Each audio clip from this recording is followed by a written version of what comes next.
আসসালামু আলাইকুম রহমতুল্লাহ। আশা করি সবাই ভালো আছেন। আজকে আমরা বিশ্বকবি রবীন্দ্রনাথ ঠাকুর নিয়ে যাবতীয় বিষয়াদি জানব। তার যে সাহিত্যকর্মগুলো আছে সেগুলো এবং সেগুলো থেকে যে প্রশ্নগুলো প্রায় এসে থাকে সেগুলো, সেই সাথে তার নিজের যে পরিচিতি, জন্ম, মৃত্যু এবং তার যেই সম্মানাদি আছে, ছদ্মনাম, মানে ইম্পর্টেন্ট যত বিষয়াদি আছে যেগুলো আমাদের বিসিএস পরীক্ষাতে প্রায় এসে থাকে এবং সেই সাথে আমাদের যে বিশ্ববিদ্যালয়ে ভর্তি পরীক্ষা বা অন্যান্য চাকরির পরীক্ষাগুলোতে আমাদের জন্য খুবই প্রয়োজনীয় এবং একজন বাঙালি হিসেবেও যেগুলো আসলে আমাদের জানা প্রয়োজন সেগুলো নিয়ে আমরা জানব। তো আসলে কে রবীন্দ্রনাথ ঠাকুর? রবীন্দ্রনাথ ঠাকুর আসলে সব্যসাচী একজন লেখক। মানে সাহিত্যের এমন কোনো জায়গা নেই সেখানে তার পদচারণা নেই। তিনি একাধারে একজন লেখক, একজন কবি, একজন ঔপন্যাসিক, একজন ছোট গল্পকার, একজন নাট্যকার, একজন প্রাবন্ধিক, দার্শনিক, সঙ্গীত রচয়িতা, সুরস্রষ্টা বা সুরকার। তিনি একজন গায়ক, তিনি একজন চিত্রশিল্পী, একজন অভিনেতা, একজন সমাজসেবী, শিক্ষাবিদ, এমনকি তিনি একজন চিত্রশিল্পীও। তার মানে এরকম কোনো ট্যাগ নেই তার নামের সাথে আসলে যেই জিনিসটা তার সাথে যায় না।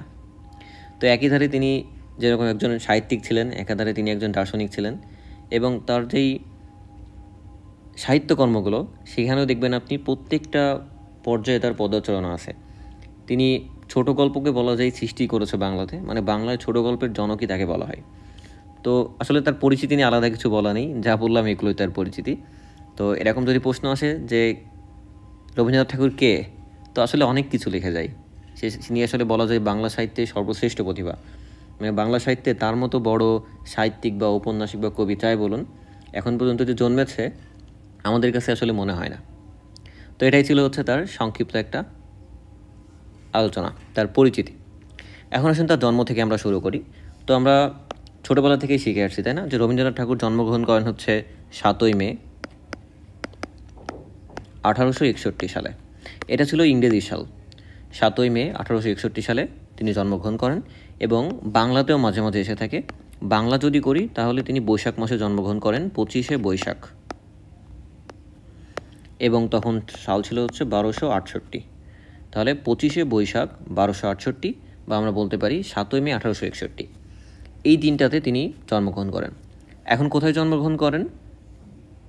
তিনি জন্মগ্রহণ করেন কলকাতায়, এবং কলকাতার বিখ্যাত একটা পরিবার আছে, আপনারা জানেন, ঠাকুর পরিবার, এবং এটা কলকাতার জোড়াসাঁকোতে অবস্থিত।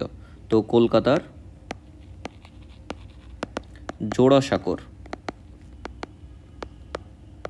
জোড়াসাঁকোর ঠাকুর পরিবারে জন্মগ্রহণ করেন। কিন্তু মজার একটা বিষয় আছে তাদের যেই পরিবারটা আর কি, ঠাকুর পরিবার, এটা নিয়ে একটু বলি কেমন, যে আসলে ঠাকুর পরিবারটা কোথা থেকে এসেছে। তো এক কথায় যদি বলি যে রবীন্দ্রনাথ ঠাকুরের যে পূর্বপুরুষ, এই পূর্বপুরুষ ছিল ব্রাহ্মণ বা পিরালি ব্রাহ্মণ। তাহলে রবীন্দ্রনাথ ঠাকুরের পূর্বপুরুষ ছিল পিরালি ব্রাহ্মণ। এখন পিরালি ব্রাহ্মণ মানে কি? পিরালি ব্রাহ্মণ মানে সেই সমস্ত ব্রাহ্মণ যারা জাত হারিয়েছে। মানে হিন্দুদের ভিতরে এটা প্রচলিত আছে যে যেসব ব্রাহ্মণ জাত হারাবে তারা পিরালি ব্রাহ্মণ। তো জাত কিভাবে হারাবে? যারা বিধর্মীদের সংস্পর্শে আসবে। ঠিক আছে, তাহলে তাদের পূর্বপুরুষ ছিল পিরালি ব্রাহ্মণ, মানে অন্য কোনো বিধর্মীদের সাথে সংস্পর্শে এসে তারা জাত হারিয়েছেন। তাদের পারিবারিক উপাধি সেটা কুশারী। তার মানে তাদের পারিবারিক উপাধি কুশারী, মনে থাকবে। তাহলে পারিবারিক উপাধি কুশারী। তো রবীন্দ্রনাথ ঠাকুরের যে পূর্বপুরুষ তার নাম জগন্নাথ কুশারী। এই জগন্নাথ কুশারী পিরালি ব্রাহ্মণ মেয়ে বিয়ে করলে হিন্দু ধর্ম থেকে বিচ্যুত হয়ে যায় এবং তাকে সমাজচ্যুত করা হয়। তাহলে তার পূর্বপুরুষ কে ছিল, নামটা একটু লিখে দিই আমি, তার পূর্বপুরুষ ছিল জগন্নাথ কুশারী।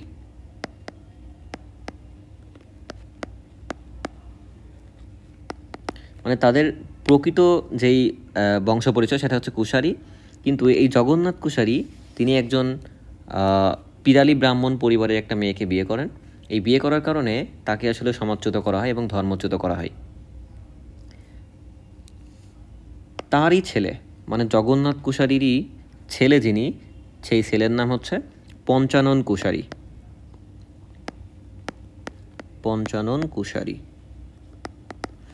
এই পঞ্চানন কুশারী প্রায় 18 শতকের শুরুর দিকে, এই 18 শতকের শুরুর দিকে তিনি খুলনার দক্ষিণডিহি।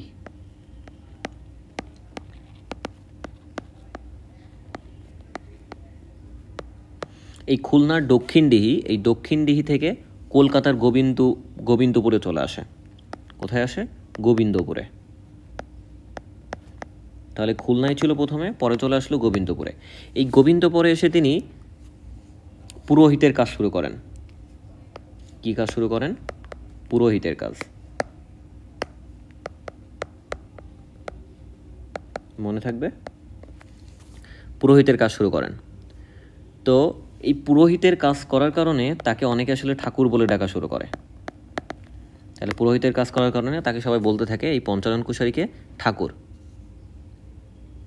এছাড়াও ইংরেজদের সাথে বাণিজ্য তরিতে দ্রব্য উঠানামার কাজ করলে ইংরেজরা তাকে সেই সময় আসলে ঠাকুর বলে দেখতেন। মানে যারা ইংরেজদের সাথে যে জাহাজে বিভিন্ন মালপত্র নিয়ে উঠানামা করতো তাদেরকেও তারা ঠাকুর বলে অভিহিত করতেন। তো তারই উত্তর প্রজন্ম হচ্ছে দ্বারকানাথ ঠাকুর। তারই উত্তর প্রজন্ম কি? দ্বারকানাথ ঠাকুর। এই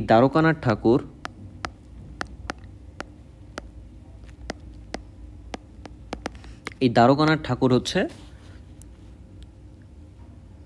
ইংরেজদের কাছ থেকে অর্থের যেমন অর্থ লাভ করেছিলেন, একইভাবে একটা উপাধি লাভ করেছিলেন।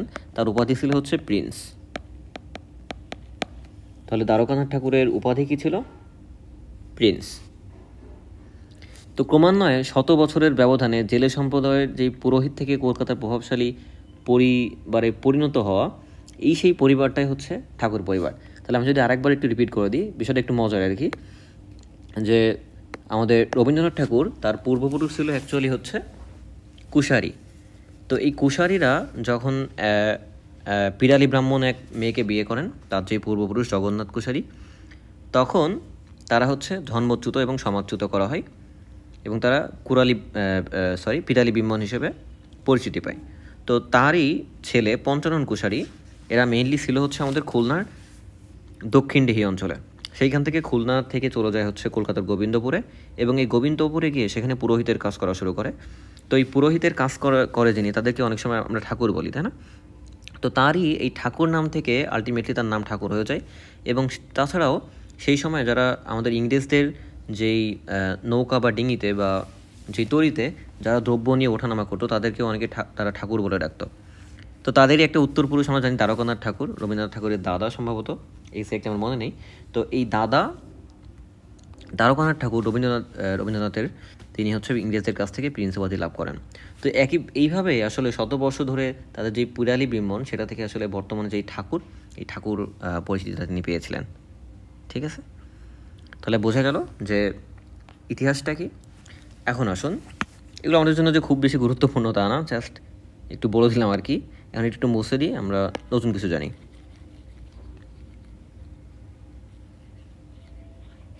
আচ্ছা, এখন আসুন তাহলে এতটুকু জানলেই চলবে যে কলকাতা জোড়াসাঁকোর ঠাকুর পরিবারে তারা জন্মগ্রহণ করেন।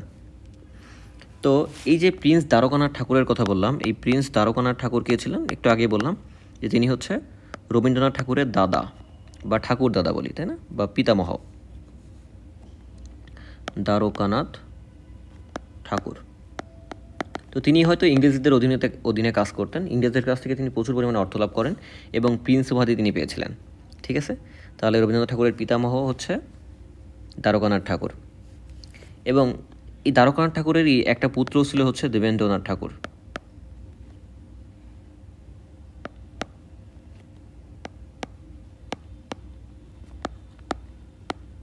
এই দেবেন্দ্রনাথ ঠাকুর বিয়ে করেন হচ্ছে সারদা দেবীকে। তো এই সারদা দেবী আর দেবেন্দ্রনাথ ঠাকুর এদেরই 14তম সন্তান হচ্ছে আমাদের রবীন্দ্রনাথ ঠাকুর। ঠিক আছে, 14তম সন্তান, এবং এই 14তমের ভিতরে তিনি ছিলেন অষ্টম পুত্র। মনে থাকবে। তাহলে তার পিতামহর নাম প্রিন্স দ্বারকানাথ ঠাকুর, তার পিতা হচ্ছে দেবেন্দ্রনাথ ঠাকুর, মাতা সারদা দেবী। এই সারদা দেবী আর দেবেন্দ্রনাথ ঠাকুরের পরিবারে জন্মগ্রহণ করেন আমাদের বিশ্বকবি রবীন্দ্রনাথ ঠাকুর। তিনি 14তম সিরিয়ালের দিক থেকে, এবং যদি শুধুমাত্র পুত্র সন্তানের কথা চিন্তা করি তাহলে তিনি হচ্ছে অষ্টম পুত্র। ঠিক আছে, তাহলে এটা ছিল তার জন্ম নিয়ে যাবতীয়। এখন আরও কিছু কথা এখানে জানতে হবে আমাদের, যে 1883 সালের দিকে, 1883 সালের 9 ডিসেম্বর, এই দিনটা গুরুত্বপূর্ণ। এই দিনটাতে ঠাকুরবাড়ির যে অধস্তন কর্মচারী ছিল তার নাম হচ্ছে বেণীমাধব রায়চৌধুরী। বেণীমাধব রায়চৌধুরী। এই বেণীমাধব রায়চৌধুরীরই একজন কন্যা ছিল, নাম হচ্ছে ভবতারিণী দেবী। কন্যাকে ভবতারিণী দেবী। এই ভবতারিণী দেবীকে রবীন্দ্রনাথ ঠাকুর বিয়ে করেন, এবং বিয়ের পরে রবীন্দ্রনাথ ঠাকুর তার নাম রাখেন মৃণালিনী দেবী। নাম কি রাখেন? মৃণালিনী দেবী। মনে থাকবে? তাহলে মৃণালিনী দেবী হচ্ছে আমাদের রবীন্দ্রনাথ ঠাকুরেরই স্ত্রী। তিনি অ্যাকচুয়ালি তাদেরই বাসায় কর্মরত বেণীমাধব রায় চৌধুরী, একজন অধস্তম্ভ কর্মকর্তা, তারই মেয়ে, যার আগে নাম ছিল হচ্ছে ভবতারিণী দেবী। তো এই ভবতারিণী দেবী পরবর্তীতে বিয়ের পরে রবীন্দ্রনাথ ঠাকুর তার নাম রাখেন হচ্ছে মৃণালিনী দেবী। ঠিক আছে? তো এই মৃণালিনী দেবীর বাসাও কিন্তু ওই আমাদের খুলনার দক্ষিণ দিঘি গ্রামে। মনে থাকবে? আচ্ছা, তাহলে এটাই ছিল মোটামুটি তার জন্ম নিয়ে। এখন আসুন তার যে সাহিত্য, এই সাহিত্যের ভিতরে একটা জিনিস আপনি লক্ষ্য করে দেখবেন, যে যখন তার সাহিত্য জীবনে শুরু হয়, শুরুর দিকে তিনি আসলে বিহারীলাল চক্রবর্তী, এই বিহারীলাল চক্রবর্তীকে অনুসরণ করতেন। মানে একদম শুরুর দিকে যে সাহিত্যগুলো, সেগুলো সাথে দেখবেন বিহারীলাল চক্রবর্তীর যেই সাহিত্যগুলো আছে তার সাথে মিল আছে। পরবর্তীতে যখন আরও পরিপক্ক হন তিনি, তখন খেয়াল করে দেখবেন তার যে সাহিত্যগুলো, সেগুলোতে মধ্যযুগীয় যেই বৈষ্ণব, আমি মধ্যযুগীয় সাহিত্য নিয়ে অলরেডি আলোচনা করেছি, এখানে ক্লিক করে দেখে নিতে পারেন। বৈষ্ণব পদাবলী, উপনিষদ, তারপরে দোহাবলী, লালনের বাউল গান এবং রামপ্রসাদ সেনের শাক্ত পদাবলীর প্রভাব কিন্তু আপনি লক্ষ্য করতে পারবেন। তাহলে প্রথম দিকে তিনি বিহারীলালের অনুসারী ছিলেন, কিন্তু পরবর্তীতে তিনি মধ্যযুগে যে বৈষ্ণব পদাবলী, লালনের বাউল গান, এগুলোর দিকেই বেশি ঝুঁকে পড়েন, এবং এগুলো নিয়েই তিনি মেইনলি হচ্ছে আমাদের রচনাগুলো করেছিলেন। মনে থাকবে? আচ্ছা, তাহলে এতটুকু জানলেই চলবে। এখন আসুন তার মৃত্যু। তো রবীন্দ্রনাথ ঠাকুর আমাদের দুনিয়ার মায়া ত্যাগ করেন 7 আগস্ট। জন্ম নিয়েছিল 7 মে, আর মৃত্যুবরণ করেন 7 আগস্ট। এই 7 আগস্ট কত সালে? 7 আগস্ট 1941 সালে। তার মানে মোটামুটি 80 বছর বয়সে তিনি মৃত্যুবরণ করেন। তো এটা ছিল ইংরেজি। বাংলা অনেক সময় চলে আসে, যে বাংলা তিনি 22 শ্রাবণ 1348 সালে মৃত্যুবরণ করেন। মনে থাকবে? তো তারপর সময়ও আছে একটা, এই সময়টা নিয়েও অনেক সময় প্রশ্ন আসে। তিনি মৃত্যুবরণ করেন দুপুরে, সময়টা ছিল 12:10। ঠিক আছে? এই 12:10 তিনি হচ্ছে মৃত্যুবরণ করেন বা দুনিয়ার মায়া ত্যাগ করেন আমাদের বিশ্বকবি রবীন্দ্রনাথ ঠাকুর। তাহলে এটা ছিল তার জন্ম, মৃত্যু এবং পরিচিতি নিয়ে। এখন আমরা চলে আসি তার উপাধি এবং সম্মাননা নিয়ে। তো তার আসলে অনেক অনেক অনেক উপাধি, সবগুলোই আমরা জানবো ইনশাল্লাহ। তো চলুন শুরু করি। প্রথমে আসুন সবথেকে বিখ্যাত যে উপাধি, সেটা তো আপনারা জানেনই, যে 3 জুন 1915 সাল। এই দিনটা বাঙালিদের জন্য খুবই গুরুত্বপূর্ণ একটা দিন। এই দিনই ব্রিটিশ সরকার আমাদের রবীন্দ্রনাথ ঠাকুরকে নাইট উপাধি দেন। এই নাইট মানে এই নাইট, ঠিক আছে?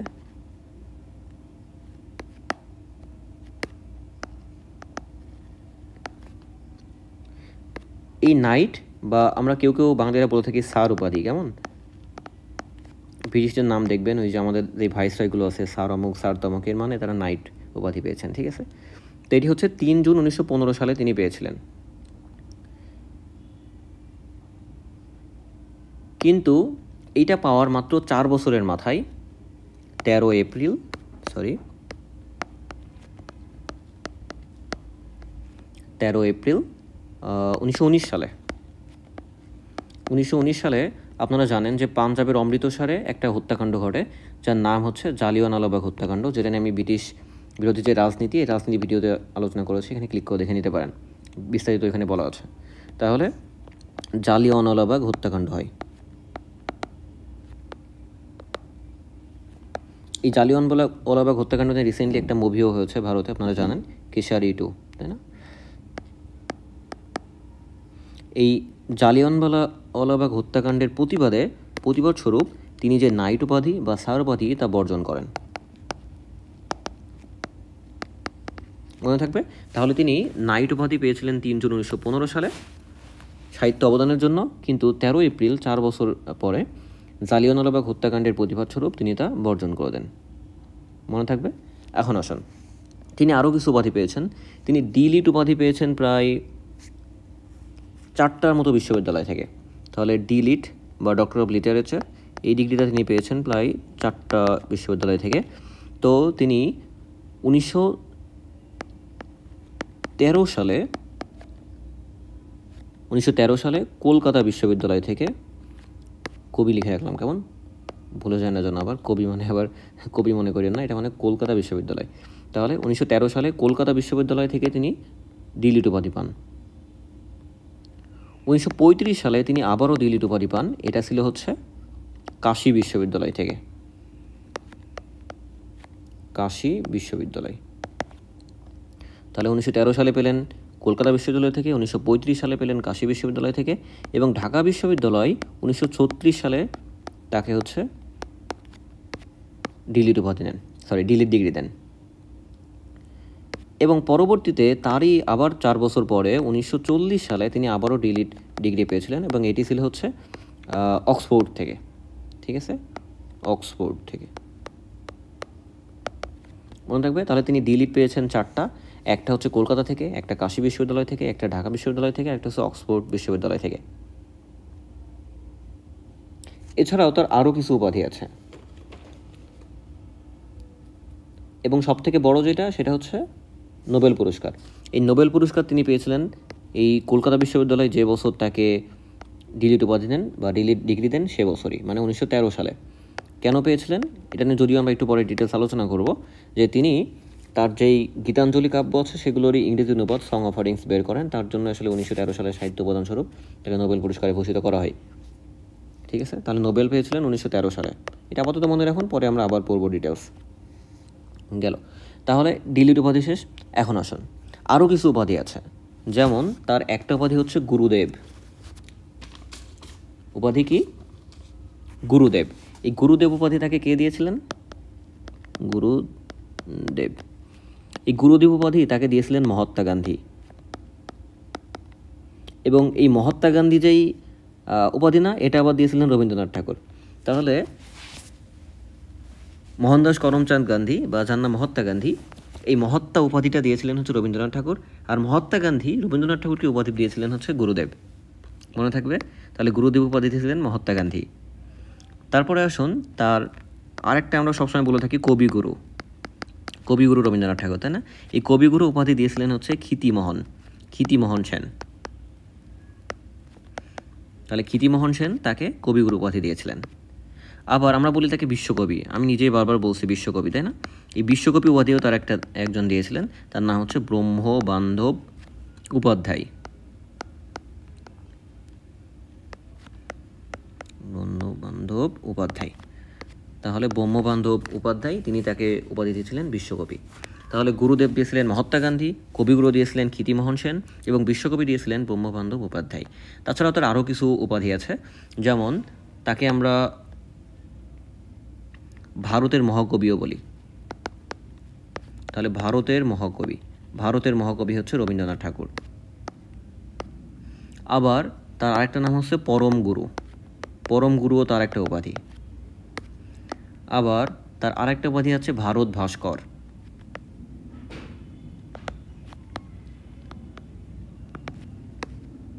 ঠিক আছে, তার আরও উপাধি আছে, যেমন তার আরেকটা উপাধি হচ্ছে জীবন শিল্পী।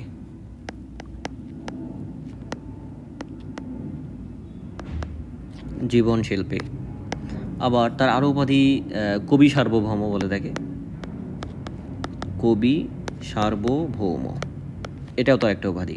আবার তার আরও একটা উপাধি কি? পরম গুরু। তাহলে অনেকগুলো উপাধি আমরা তার পেলাম।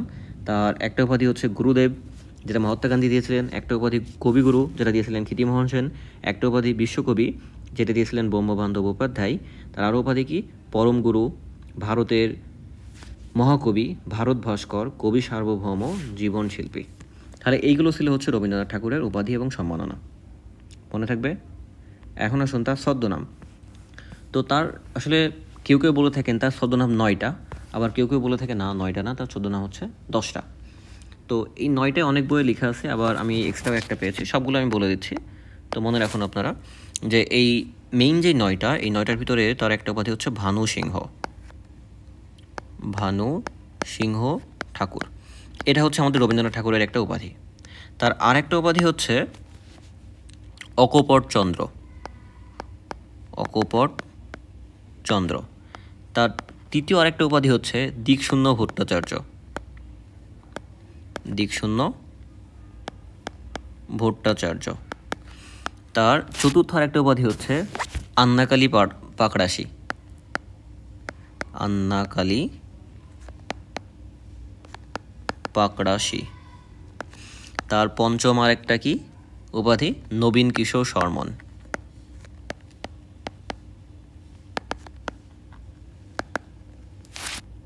তাহলে কয়টা উপাধি পেলাম আমরা? ভানুসিংহ ঠাকুর পেলাম, অকপট চন্দ্র পেলাম, আন্নাকালী পাকড়াশি পেলাম, আমরা পেলাম হচ্ছে নবীন কিশোর শর্মন। আরও আছে, আর কি আছে? আরেকটা হচ্ছে জ্যোষ্ঠীর চরণ দেব শর্মা। কি? ষষ্ঠী বলে ফেলছি, ষষ্ঠী চরণ দেব শর্মা, এটা তার আরেকটা উপাধি। তার সপ্তম আরেকটা উপাধি কি শ্রীমতী কনিষ্ঠা।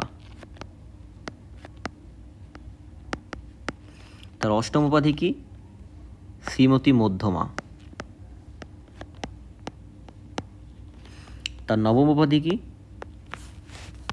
বাণী বিনোদ, বাণী বিনোদ, বিদ্যা বিনোদ। তাহলে এই 9টা বলা হয় রবীন্দ্রনাথ ঠাকুরের হচ্ছে উপাধি। কি কি? ভানুসিংহ ঠাকুর, অকপট চন্দ্র, দিকশূন্য ভট্টাচার্য, আন্নাকালী পাকড়াশি, নবীন কিশোর শর্মন, ষষ্ঠীচরণ দেব শর্মা, শ্রীমতী কনিষ্ঠা, শ্রীমতী মধ্যমা এবং বাণী বিনোদ, বিদ্যা বিনোদ। এবং তার দশম আরেকটা উপাধি আমি পেয়েছি, সেটা হচ্ছে ভূতনাথ বাবু। তবে বেশিরভাগ পরিচিতিটা 9টাই দেওয়া আছে ছদ্মনাম, 9টাই মনে রাখতে পারেন আপনি, চাইলে এটা একটু এক্সট্রা মনে রাখেন।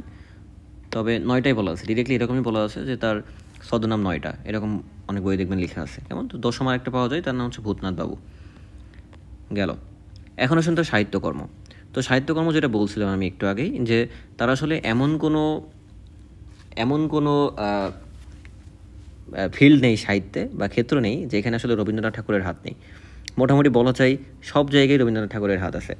তো তার কাব্য আছে, তার নাটক আছে, তার উপন্যাস আছে, তার অনেক গান আছে, তার ছোট গল্প আছে, প্রবন্ধ আছে, ভ্রমণ কাহিনী আছে, নিজের আত্মজীবনী আছে, কি নেই তার? তো সবগুলো তো আমাদের জন্য জানা গুরুত্বপূর্ণ না, এবং অনেক সংখ্যা। আসলে ছোট গল্পের কথা যদি বলি তাহলে প্রায় 119টার মতো, আবার কাব্যের কথা বলে 56টার মতো, আবার যদি আমরা নাটকের কথা বলি সেখানেও সংখ্যাটা দেখবেন অনেক। তো এতগুলো তো সবগুলো মুখস্থ করা সম্ভব না, কিন্তু এমসিকিউতে যদি চলে আসে আমাদের তো কিছু করার নেই। তো অ্যাটলিস্ট বিখ্যাত যেগুলো আছে সেগুলো আমাদেরকে মনে রাখতে হবে। তো আমরা প্রথমে কাব্য থেকে আসি। কাব্যের কথা যদি বলি তাহলে কাব্য হচ্ছে তার 56টি। তাহলে রবীন্দ্রনাথ ঠাকুরের কাব্য সংখ্যা কয়টি? তার কাব্য সংখ্যা হচ্ছে 56টি। এই 56টি আমরা মুখস্থ রাখতে পারবো না আসলে। আমি একটা ট্রিক বের করেছি, এই ট্রিকটা পুরোপুরি আমার বানানো না আসলে, কিছুটা আমি পেয়েছি গুগল থেকে এবং কিছুটা নিজে অ্যাড করে মডিফাইড একটা ট্রিক আর কি, একটা গল্প বানিয়েছি। এই গল্পটা মনে রাখলে মোটামুটি 47টা, এই 56টা যে কাব্য আছে এই 56টা কাব্যের ভিতরে আপনার 47টার মতো মনে থাকবে। চলুন একটা গল্প বলি আমরা,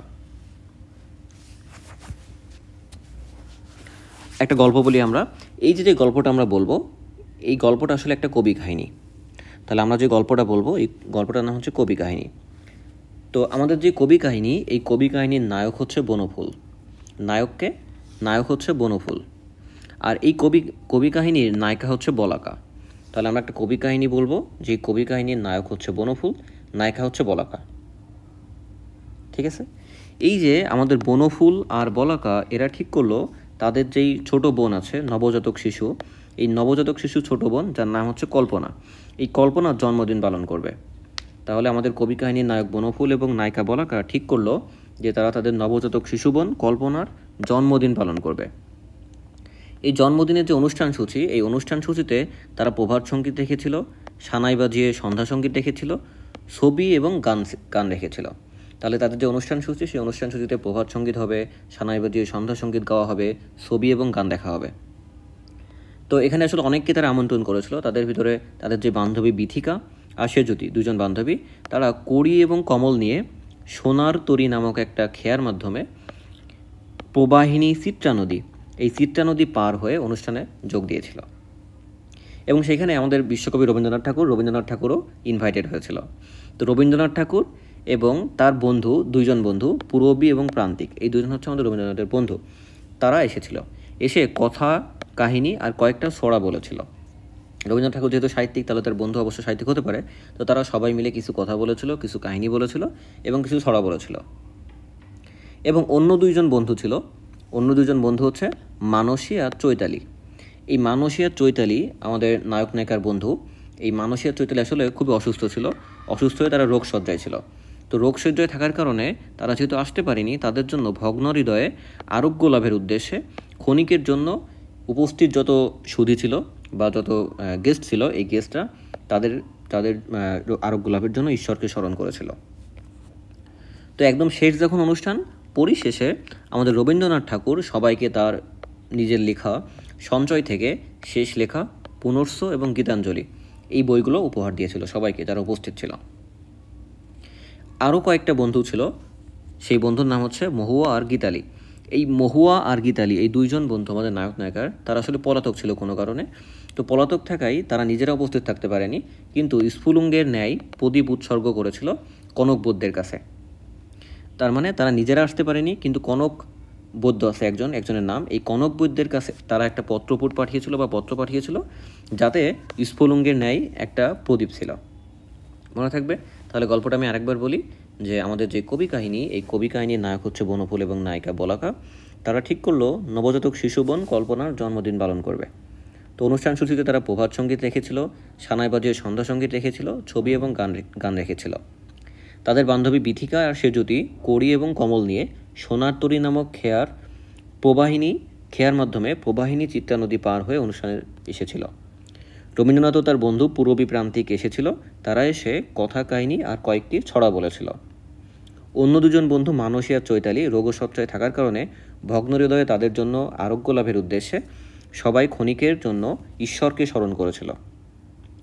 পরিশেষে রবীন্দ্রনাথ ঠাকুর সবাইকে তার নিজের লেখা থেকে, সঞ্চয় থেকে শেষ লেখা পুনর্স এবং গীতাঞ্জলি উপহার দিয়েছিল। মহুয়া এবং গীতালি তারা পলাতক থাকার কারণে স্ফুলিঙ্গের ন্যায় প্রদীপ উৎসর্গ করেছিল কনক বৈদ্যের কাছে। এই কনক বৈদ্য একটা পত্র নিয়ে এসে তাদেরকে এটা দিয়েছিল। তাহলে এই যেই কাহিনিটা আমরা বললাম, এই কাহিনিটার যেই হাইলাইট করা আছে, এই হাইলাইট করাগুলো আসলে আমাদের রবীন্দ্রনাথ ঠাকুরের কাব্যগুলো। এখানে প্রথমে দেখুন আছে হচ্ছে আমাদের কবি কাহিনী। এই কবি কাহিনী হচ্ছে আমাদের রবীন্দ্রনাথ ঠাকুরের প্রথম কাব্যগ্রন্থ। তাহলে প্রথম কাব্যটা কি? আমাদের রবীন্দ্রনাথ ঠাকুরের কবি কাহিনী। মনে থাকবে? তাহলে আমাদের রবীন্দ্রনাথ ঠাকুরের প্রথম কাব্য কি? কবি কাহিনী। এটা 1878 সালে, এইটা 1878 সালে প্রকাশিত হয়। সেই সময় আমাদের কবিগুরুর বয়স ছিল হচ্ছে 17 বছর। তাহলে আমাদের কবিগুরুর বয়স যখন 17 বছর, এই 17 বছর বয়সে তার যে প্রথম কাব্য কবি কাহিনী সেটা প্রকাশিত হয়। তার দ্বিতীয় যে কাব্য, তার নাম বনফুল হচ্ছে তার দ্বিতীয় কাব্য। তার আর কি কাব্য আছে? বলাকা, নবজাতক শিশু, কল্পনা, জন্মদিন, প্রভাত সঙ্গীত, সানাই, সন্ধ্যা সঙ্গীত, ছবি ও গান, বিথিকা, সেজ্যোতি, কড়ি ও কমল, সোনার তরী, খেয়া, প্রবাহিনী, চিত্রা, নদী, আলাদা কিন্তু। তাহলে পূরবী, প্রান্তিক, কথা, কাহিনী। এই কথা কাহিনী যদিও আলাদা, কিন্তু পরবর্তীতে একত্র করা হয়, তাহলে কথা কাহিনীও বলতে পারেন। ছড়া, মানসী, চৈতালি, রোগশয্যা, ভগ্ন হৃদয়, আরোগ্য, ক্ষণিকা, স্মরণ, পরিশেষে প্লাস শেষ সপ্তক, দুইটা মনে রাখতে পারেন। শেষ দিয়ে পরিশেষে নিজেই একটা, আর একটা হচ্ছে শেষ সপ্তক, এই দুইটা। আর রবীন্দ্রনাথ ঠাকুরের একটা ছদ্মনাম আমরা কী বললাম, ভানুসিংহ ঠাকুর, তাই না? এই ভানুসিংহ ঠাকুরের পদাবলী নামে তার একটা কাব্য আছে। তারপরে লেখন একটা কাব্য, সঞ্চয় একটা কাব্য, শেষ লেখা একটা কাব্য, পুনর্ক্ষ একটা কাব্য, গীতাঞ্জলি একটা কাব্য, মহু একটা কাব্য, গীতালি একটা কাব্য, নট গীতাঞ্জলি, গীতাঞ্জলিও একটা কাব্য, গীতালি নামে আরেকটা কাব্য আছে। একটা হচ্ছে পলাতক, স্ফুলিঙ্গ, প্রদীপ। এই প্রদীপ আসলে আকাশ প্রদীপ, পুরা নাম, কেমন, আমি শুধু প্রদীপ লিখে রেখেছি। এই কাব্যটার পুরা নাম হচ্ছে আকাশ প্রদীপ। উৎসর্গ একটা, কনক মানে হচ্ছে কণিকা, কণিকা একটা আছে আমাদের রবীন্দ্রনাথ ঠাকুরের, এই কণিকা হচ্ছে তার একটা কাব্য। আর কি আছে তার কাব্য? তার কাব্য হচ্ছে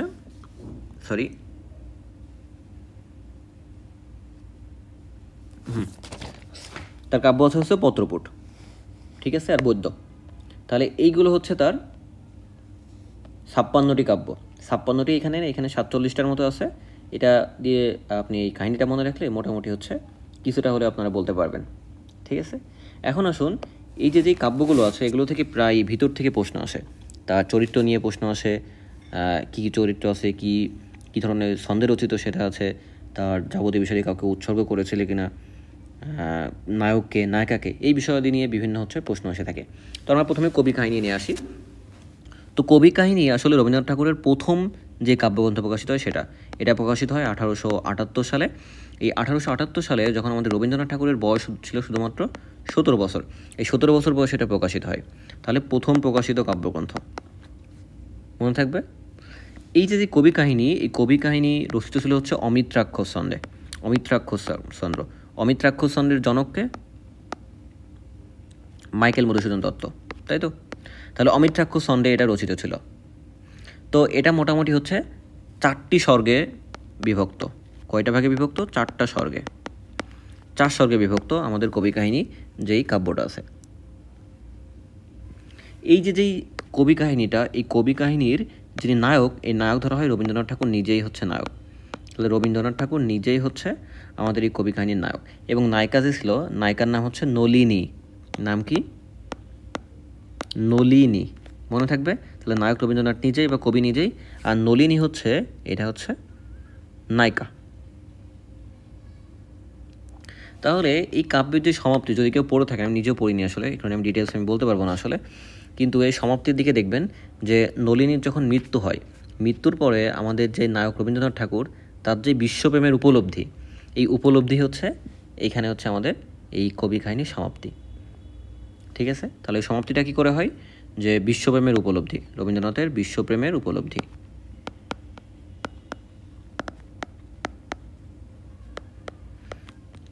কবি কাহিনী নিয়ে এতটুকু মনে রাখলেই চলবে। তাহলে 4-5টা কথা আমরা মনে রাখবো যে কবি কাহিনী রবীন্দ্রনাথ ঠাকুরের প্রথম কাব্য, প্রকাশিত কাব্য। এটা অমিত্রাক্ষর ছন্দে রচিত। রবীন্দ্রনাথ ঠাকুরের বয়স যখন 17 বছর তখন এটি রচনা করা হয়। এটি 4টে স্বর্গে বিভক্ত। এখানে নায়ক হচ্ছে আমাদের রবীন্দ্রনাথ ঠাকুর নিজেই এবং নায়িকা ছিল নলিনী। একটা পর্যায়ে গিয়ে এই নলিনী মৃত্যুবরণ করে এবং তার মৃত্যুর পরে রবীন্দ্রনাথ ঠাকুরের যে বিশ্বপ্রেমের উপলব্ধি, সেটাই হচ্ছে এই কাব্যের শেষ হয় বা সমাপ্তি বা থিম, ঠিক আছে। আচ্ছা, এখন আসি আমরা প্রভাত সঙ্গীত। প্রভাত সঙ্গীত আমাদের রবীন্দ্রনাথ ঠাকুরের আরও একটা কাব্যগ্রন্থ। এই কাব্যগ্রন্থতে মোট 21টা কবিতা আছে। তাহলে আমাদের প্রভাত সঙ্গীতে কবিতা আছে কয়টা? 21টা। রবীন্দ্রনাথ ঠাকুরের প্রভাত সঙ্গীত যেটা, এটাতে 21টা কবিতা আছে। এই কবিতার ভিতরে উল্লেখযোগ্য একটা কবিতা হচ্ছে নির্ঝরের স্বপ্নভঙ্গ। নির্ঝরের স্বপ্নভঙ্গ, ঠিক আছে, এতটুকু জানলেই চলবে। তারপরে আসুন কোরীয় কমল। এই কোরীয় কমল রবীন্দ্রনাথ ঠাকুরের একটা কাব্যগ্রন্থ, যেটা প্রকাশিত হয় 1986 সালে। 1886, বারবার 1900 বলে ফেলছি। তাহলে 1886 সালে এটা প্রকাশিত হয়। এই কাব্যটার বৈশিষ্ট্য কি? নামের ভিতরে কীরকম জানি একটা উচ্ছল্লতা আমরা দেখতে পাচ্ছি, তাই না? তো এটা আমাদের তারুণ্যের যে উচ্ছলতা, প্লাস নারীদের প্রতি, তরুণের সময় নারীদের প্রতি যে একটা অদ্ভুত একটা আকর্ষণ আমরা ফিল করি, আমরা বলতে পারি নারী দেহের প্রতি মুগ্ধতা।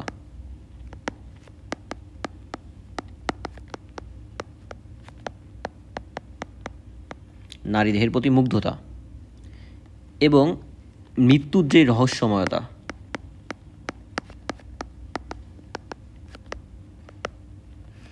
তাহলে তারুণ্যের উচ্ছলতা, নারী দেহের প্রতি আমাদের মুগ্ধতা এবং মৃত্যুর রহস্যময়তা, এই তিনটা বিষয় হচ্ছে আমাদের এই কোরীয় কমল যে কাব্যগ্রন্থের থিম।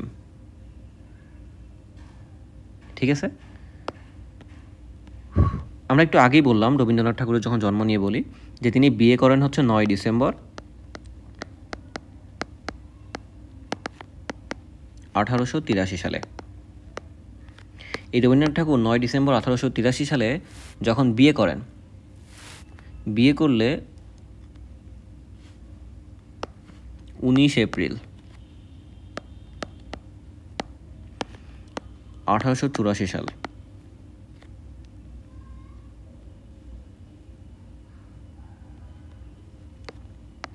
তাহলে রবীন্দ্রনাথ ঠাকুর নিজে বিয়ে করেন হচ্ছে 9 ডিসেম্বর 1883 সালে। তো 19 এপ্রিল 1884 সালে তার বৌঠান মানে কি বলে এটাকে, বৌদি বা আমরা বলতে পারি ভাবি আর কি, এই টাইপের। তো তার বৌঠান তার পত্নীর সমবয়সী, কেমন, তার নাম ছিল কাদম্বরী। এই কাদম্বরী আত্মহত্যা করেন।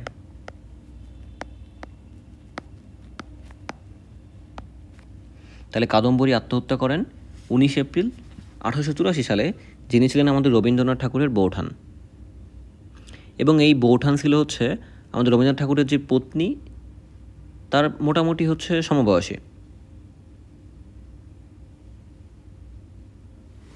তো এই কাদম্বরী দেবী আসলে রবীন্দ্রনাথ ঠাকুরের জন্য অনেক বড় একটা অনুপ্রেরণা ছিল।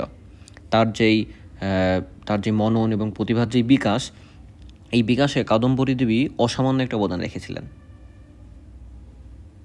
তো এই কাদম্বরী যখন মৃত্যুবরণ করেন বা আত্মহত্যা করেন, তখন রবীন্দ্রনাথ ঠাকুর আসলে খুবই ব্যথিত হয়েছিলেন। তো তার বৌদির বা তার বৌঠানের যে আত্মহত্যা, তিনি আসলে সেটা মেনে নিতে পারেননি।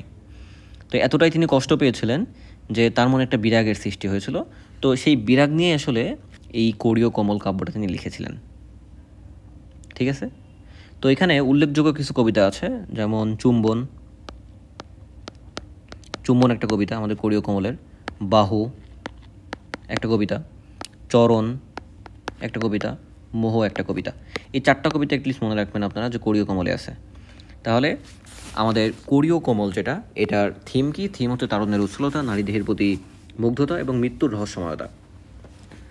তো 19 এপ্রিল 1884 সালে যখন রবীন্দ্রনাথ ঠাকুরের বৌঠান মৃত্যুবরণ করেন, আত্মহত্যা করেন, তারই দুঃখ বা বিরাগ নিয়ে যেই কাব্য তিনি রচনা করেছিলেন সেটি হচ্ছে কোরীয় কমল। এখানে উল্লেখযোগ্য কয়েকটা কবিতা কি? চুম্বন, বাহু এবং মোহ। এখন আসেন ভানুসিংহ ঠাকুরের পদাবলী। তো এই যে ভানুসিংহ ঠাকুরের পদাবলী, এটি রবীন্দ্রনাথ ঠাকুর রচনা করেন হচ্ছে 1884 সালে। 1884 সালে এটা প্রকাশিত হয় এবং এটা আসলে ব্রজবুলি ভাষায় রচিত। ব্রজবুলি ভাষা কি অলরেডি আমি বলেছি, তাই না?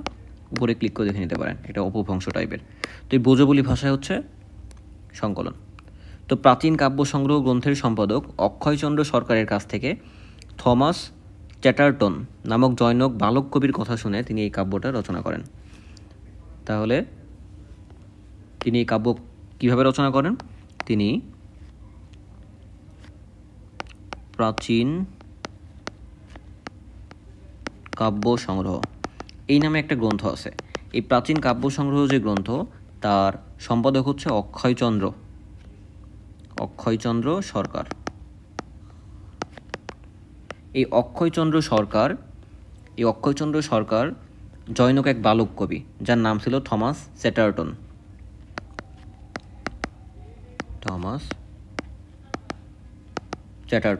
এই থমাস চ্যাটার্টনের কাছ থেকে গল্প শুনে বা কথা শুনে রবীন্দ্রনাথ ঠাকুর হচ্ছে আমাদের ভানুসিংহ ঠাকুরের যে পদাবলী, এগুলো ব্রজবুলি ভাষায় রচনা করেন। তো এই যে থমাস চ্যাটার্টন ইনি হচ্ছে প্রাচীন কবিদের অনুকরণ করে মৈথিলি ভাষায় কবিতা লিখতেন। মৈথিলি ভাষা কি সেটাও বলেছি আমি, তাই না? তাহলে মৈথিলি ভাষায় কবিতা লিখতেন।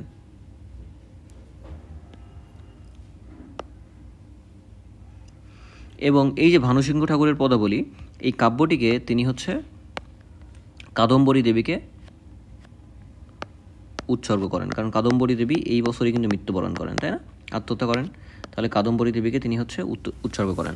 তাহলে ভানুসিংহ ঠাকুরের পদাবলী নিয়ে এতটুকু আমরা মনে রাখি, যেটি বোধবল্লী ভাষায় রচিত এবং এটি প্রাচীন কাব্য সংগ্রহের যে সম্পাদক অক্ষয়চন্দ্র সরকার, তার মুখ থেকে শুনেছিলেন হচ্ছে আমাদের রবীন্দ্রনাথ ঠাকুর, মুখ থেকে শুনে রচনা করেন। তো এটার মূল যে কথাটা আমাদের অক্ষয়চন্দ্র সরকার আবার শুনেছিলেন, যার কাছ থেকে, তার নাম ছিল থমাস চ্যাটার্টন। এই থমাস চ্যাটার্টন মৈথিলি ভাষায় হচ্ছে কাব্য রচনা করতেন, মনে থাকবে। এখন হচ্ছেন সোনার তরী। সোনার তরী কাব্যগ্রন্থটা 1894 সালে প্রকাশিত হয়, ঠিক আছে। তো এই যে সোনার তরী, এই সোনার তরী আসলে বলা হয়ে থাকে এটি তিনি রচনা করেন হচ্ছে কুষ্টিয়ার শিলাইদহে বসে। কুষ্টিয়ার শিলাইদহে যখন তিনি ছিলেন জমিদারি প্রথার কারণে, তো এই শিলাইদহে থাকার কারণে তিনি হচ্ছে আমাদের যেই পদ্মা বিধৌত আমাদের পূর্ববঙ্গ, এই পূর্ববঙ্গের পটভূমিতে তিনি লিখেছিলেন। তাহলে পদ্মা বিধৌত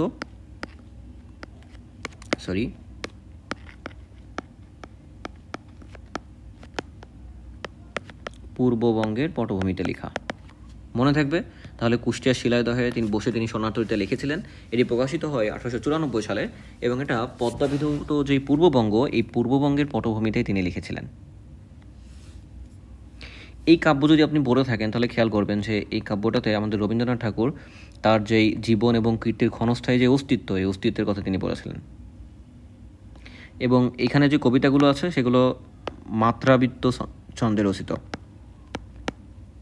মাত্রাবৃত্ত ছন্দে রচিত। তাহলে সোনার তরীর কবিতাগুলো মাত্রাবৃত্ত ছন্দে রচিত। উল্লেখযোগ্য কবিতা কি? উল্লেখযোগ্য কবিতা হচ্ছে নিরুদ্দেশ যাত্রা। আরেকটা মনে রাখতে পারেন, হিংটিং শট। এই হিংটিং শটও এই সোনার তরীর একটা কবিতা, ঠিক আছে। তাহলে নিরুদ্দেশ যাত্রা, হিংটিং শট, এগুলো হচ্ছে তার সোনার তরীর দুইটা গুরুত্বপূর্ণ কবিতা। তারপর আসুন চিত্রা।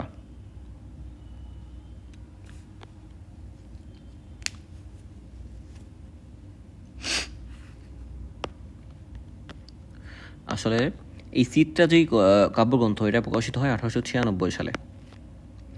1896 সালে প্রকাশিত, এবং এই যে কবিতায় এখানে দুইটা ভিন্নমুখী সুর আপনি দেখতে পাবেন, দুইটা ভিন্নমুখী সুর। সেটা কি? আপনি যদি চিত্রা পড়ে থাকেন খেয়াল করে দেখবেন এখানে দুইটা বিষয় দেখতে পাবেন। একটা হচ্ছে বাস্তবমুখিতা, মানে বাস্তব কথাবার্তা নিয়ে আলোচনা করা, আর তারই ঠিক বিপরীত ধর্মী আরেকটা জিনিস, নিরুদ্দেশ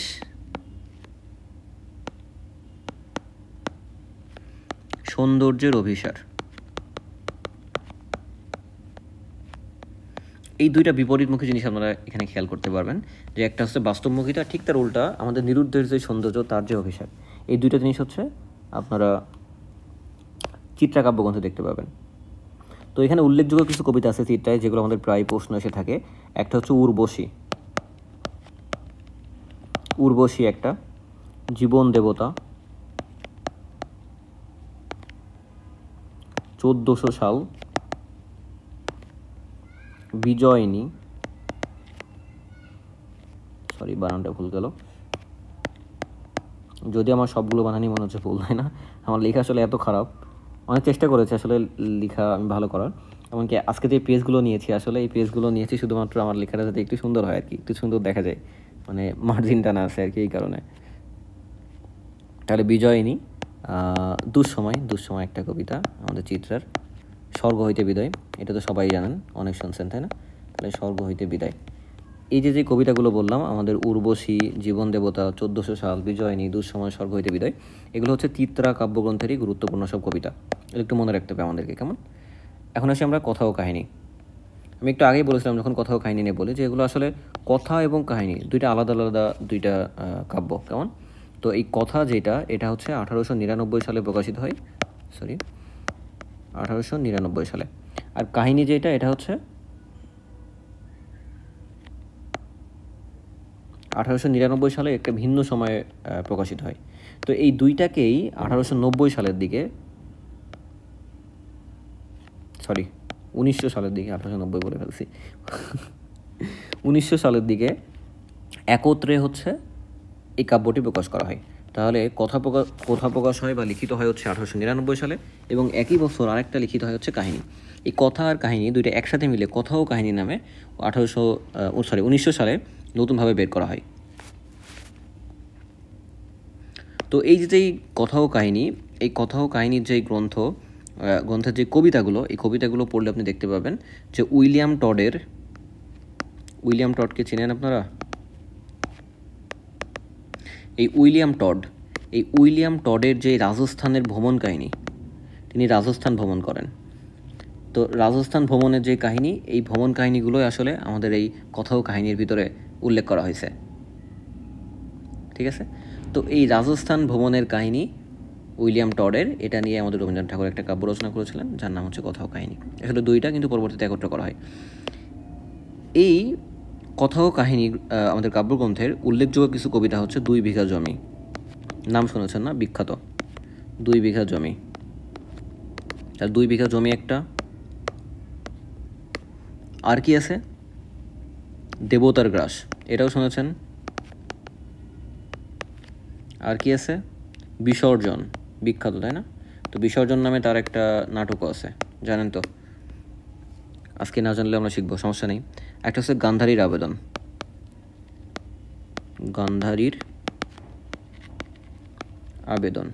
একটা হচ্ছে পূজারিণী। তাহলে এই 2 বিঘা জমি, দেবতার গ্রাস, গান্ধারীর আবেদন, বিসর্জন, পূজারিণী, এগুলো হচ্ছে আমাদের কথা ও কাহিনী যে কাব্যগ্রন্থ, এই কথা ও কাহিনীর কাব্যগ্রন্থেরই অন্তর্ভুক্ত হচ্ছে কিছু কবিতা। তারপর আসেন খনিকা। এই খনিকা হচ্ছে একই বছর, মানে কথা ও কাহিনীর সময়ে 1900 সালে প্রকাশিত হয়। এই কথা ও কাহিনীর মূল যে বিষয়বস্তু হচ্ছে আমাদের জীবনের যে আপাত বা তুচ্ছ যে মুহূর্তগুলো আছে, এই মুহূর্তগুলোর প্রতি যে গভীর ভালোবাসা, যৌবনের যে উল্লাস এবং চটুলতা, এগুলো হচ্ছে এই কবিতায় হচ্ছে মেইনলি আলোচনা, মানে এই গ্রন্থটাতে মেইনলি আলোচনা করা হয়েছে। এখানে যে কবিতাগুলো আছে, এই কবিতাগুলোর কথা যদি বলি, একটা কবিতা হচ্ছে খনিকা, তারপরে অচেনা, উদাসীন। এই অচেনা, উদাসীন, খনিকা, এগুলো হচ্ছে আমাদের এই কাব্যগ্রন্থটাতে পাবেন, খনিকাতে। ঠিক আছে? এই কবিতাগুলো বিখ্যাত। তারপরে আসেন স্মরণ। আমরা বললাম 1883 সালে হচ্ছে রবীন্দ্রনাথ ঠাকুর মৃণালিনীকে বিয়ে করেন, তাই না? মৃণালিনী দেবীকে, যার পূর্ব নাম ছিল ভবতারিণী দেবী। তো এই মৃণালিনী দেবীকে বিয়ের প্রায় 20-25 বছর পরে, তাই তো, 20 বছরের মতো হচ্ছে, বা 19 বছরের মতো, 1902 সালে তার যে স্ত্রী মৃণালিনী দেবী, এই মৃণালিনী দেবী হচ্ছে মৃত্যুবরণ করেন।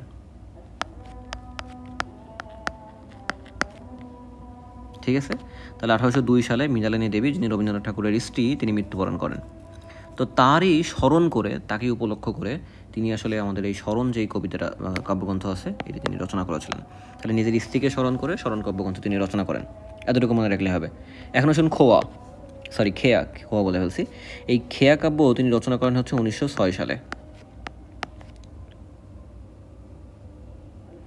এখানে মোট কবিতা আছে 55টা।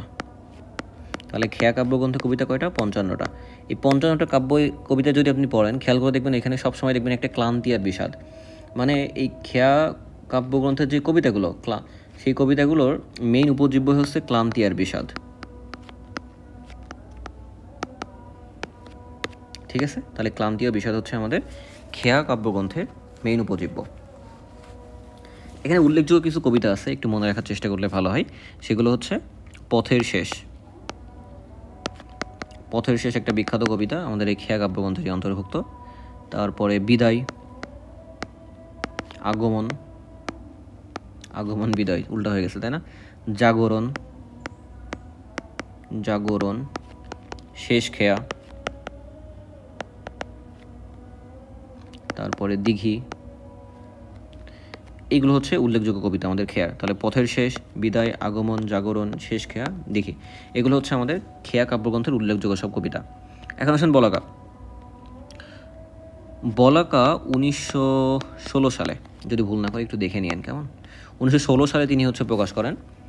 এই বলাকা যেই কবিতা, এই বলাকা কবিতাটা আমাদের কবি রবীন্দ্রনাথ ঠাকুর, নট কবিতা, কাব্যগ্রন্থ আর কি, রবীন্দ্রনাথ ঠাকুর ফরাসি একজন দার্শনিক আছে, নাম তো জানেনি, সম্ভবত বার্কস। এই বার্কস একজন ফরাসি দার্শনিক। এই ফরাসি দার্শনিকের বার্কসের যেই তত্ত্বগুলো আছে,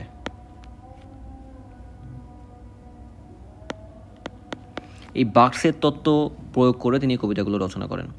তো এই বলাকার যে কবিতাগুলো, এগুলো খেয়াল করলে দেখবেন এখানে গতি নিয়ে আলোচনা করা হয়েছে, তাই না? গতিতত্ত্ব। তাহলে গতিতত্ত্ব এখানে হচ্ছে মুখ্য উপজীব্য। তো বলাকা কাব্যে মোট হচ্ছে 45টা কবিতা আপনি পাবেন। তার ভিতরে উল্লেখযোগ্য কিছু কবিতা হচ্ছে সবুজের অভিযান, সবুজের অভিযান, তারপরে ছবি, তারপরে শঙ্খ, শাহজাহান।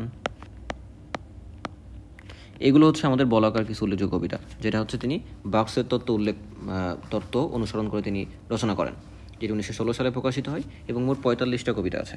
তার ভিতরে উল্লেখযোগ্য কি? সবুজের অভিযান, ছবি, শঙ্খ, শাহজাহান। এখন শুনুন পলাতকা। আপনি জানেন রবীন্দ্রনাথ ঠাকুরের যেই জ্যেষ্ঠ কন্যা বা সবথেকে বড় কন্যা ছিল, তার নাম ছিল হচ্ছে মাধুরীলতা। মাধুরীলতা। এই মাধুরীলতা যখন মৃত্যুবরণ করেন, সময়টা ছিল 1918 সালের মে মাসে। সেই সময় তার যে জ্যেষ্ঠ কন্যা মাধুরীলতা মৃত্যুবরণ করেন। তো তার যে অকাল মৃত্যু, এই অকাল মৃত্যু সহ সেই সময়ে সমসাময়িক যে সমস্যাগুলো রবীন্দ্রনাথ ঠাকুরের জীবনে চলছিল, সেগুলো নিয়ে আসলে পলাতকা রচিত। তাহলে পলাতকা হচ্ছে মেইনলি হচ্ছে আমাদের রবীন্দ্রনাথ ঠাকুরের জ্যেষ্ঠ কন্যা মাধুরীলতা, তার মৃত্যু এবং সমসাময়িক সময়ে রবীন্দ্রনাথ ঠাকুরের জীবনে যেই বিষাদ বা বেদনা চলছিল সেগুলো নিয়ে রচিত। এবং এই পলাতকা রচিত হয় হচ্ছে 1918 সালেই, যে বছর মাধুরীলতা মৃত্যুবরণ করেন। তারপরে আসেন পূরবী। এই পূরবী তিনি রচনা করেন বা প্রকাশ করেন হচ্ছে 1925 সালে। এবং এই পূরবী একজনকে তিনি উৎসর্গ করেন, তিনি আর্জেন্টিনার একজন কবি,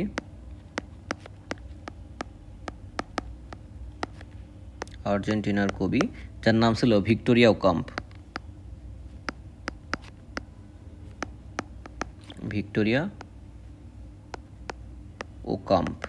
এই ভিক্টোরিয়া ওকাম্পকে উৎসর্গ করে তিনি হচ্ছে এই পূরবী কাব্যগ্রন্থটা রচনা করেন। তো এই পূরবী যেই কাব্যগ্রন্থ, এখানে ওকামকে তিনি বিজয়া নামে অভিহিত করেছেন। কি নামে? বিজয়া। এতটুকু জানলেই চলবে পূরবী নিয়ে, যে পূরবী তিনি 1925 সালে প্রকাশ করেন এবং এটি মূলত হচ্ছে আর্জেন্টিনার কবি ভিক্টোরিয়া ওকামকে উৎসর্গ করে লিখিত, যেখানে ভিক্টোরিয়া ওকামকে বিজয়া বলে আলোচনা করা হয়েছে। এখন আসুন পুনর্স তিনি প্রকাশ করেন 1932 সালে।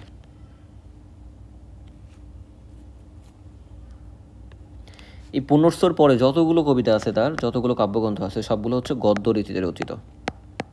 গদ্য রীতি মানে গদ্যের মতো, ছন্দ মিলবে তা না, অনেকটা মানে কাহিনীর মতো চলে যাবে।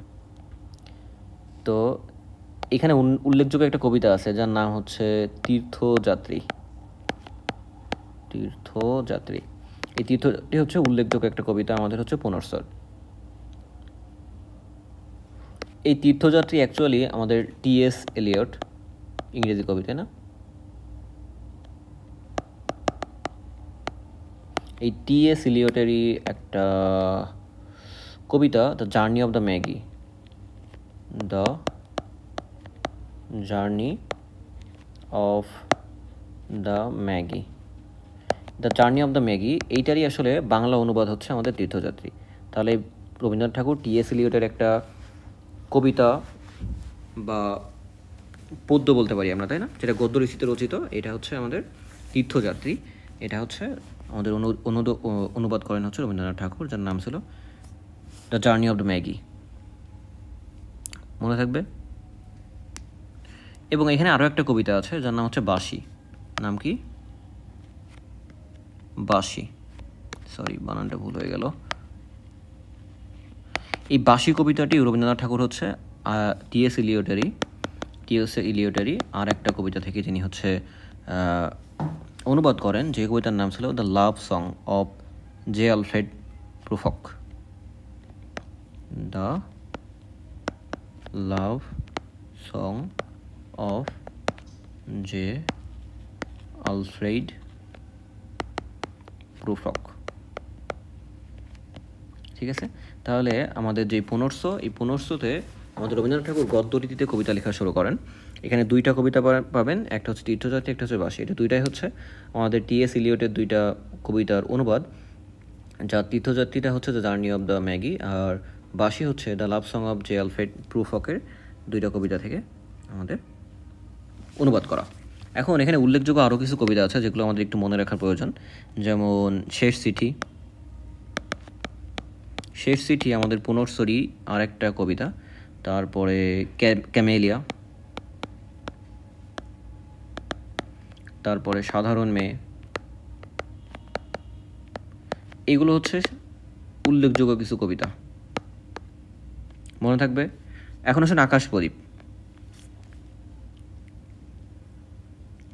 এই আকাশ প্রদীপ কবিতাটা, কাব্যগ্রন্থটা, এটি হচ্ছে 1939 সালে প্রকাশ পায়, এবং এই আকাশ প্রদীপ কবিতায় কবি এটি উৎসর্গ করেন একজনকে, যার নাম ছিল সুধীন্দ্রনাথ দত্ত। সুধীন্দ্রনাথ দত্তকে উৎসর্গ করে তিনি এটা লিখেছিলেন। তো এটাতে মেইনলি আর কিছু না, আমাদের কবির যেই এই শৈশবের যে স্মৃতিগুলো আছে সেগুলো আসলে তিনি এখানে নিয়ে এসেছেন আর কি। শৈশবের স্মৃতি নিয়ে যাবতীয় বিষয়টি তিনি আলোচনা করেছেন এখানে। তাহলে আকাশ প্রদীপ গেল। এখন আসলে স্ফুলিঙ্গ।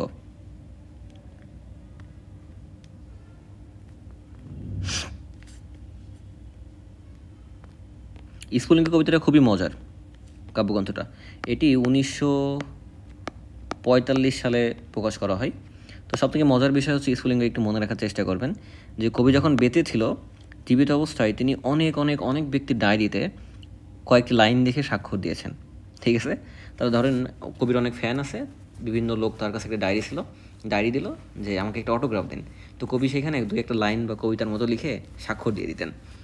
তো এই টাইপের এই ডায়েরিতে লেখা স্বাক্ষরগুলোই আলটিমেটলি 1945 সালে স্ফুলিঙ্গ নামক একটা বইয়ের মাধ্যমে বা একটা গদ্যের মাধ্যমে সেটা প্রকাশ করা হয়, এবং এটাই আসলে স্ফুলিঙ্গ নামে একটা বই নামে যেটা বের হয়, এটাই আসলে স্ফুলিঙ্গ। ঠিক আছে, তো এটাতে রবীন্দ্রনাথ ঠাকুর নিজে বসে থেকে অনেক কিছু দিয়ে লিখছে এরকম না, এটা জাস্ট কিছু স্বাক্ষর করে দিয়েছিলেন কয়েকটা ডায়েরিতে লিখে, সেগুলো মিলে 1945 সালে স্ফুলিঙ্গ নামে বের করা হয়।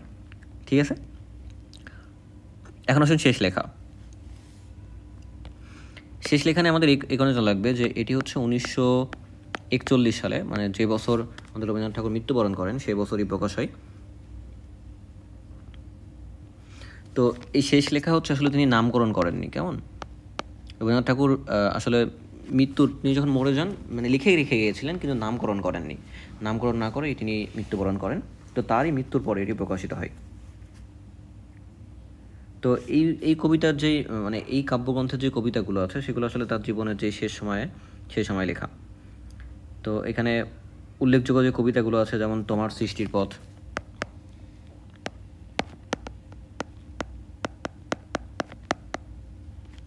তারপরে দুঃখের আধার রাত্রি,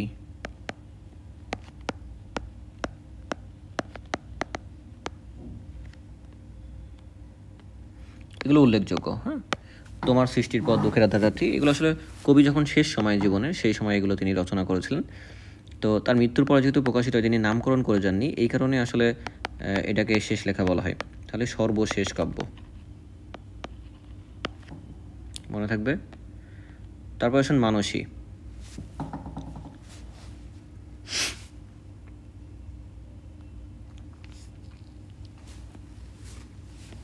এই মানসী 1890 সালে প্রকাশ পায়।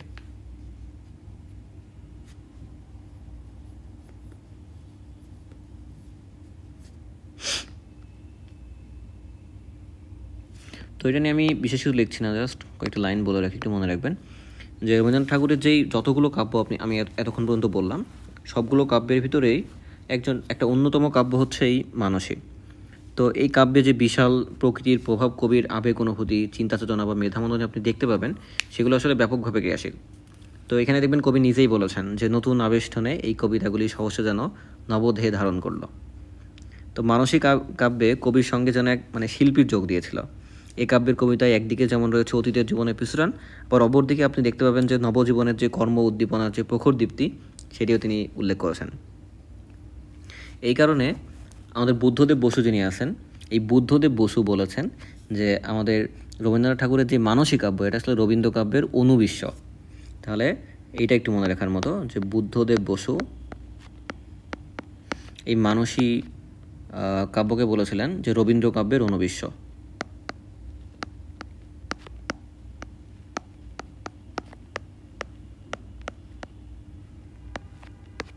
মনে থাকবে। এখন আসুন, এ কাব্যের উল্লেখযোগ্য কিছু কবিতা আছে, মনে রাখতে পারেন চাইলে, যেমন নিষ্ফল কামনা,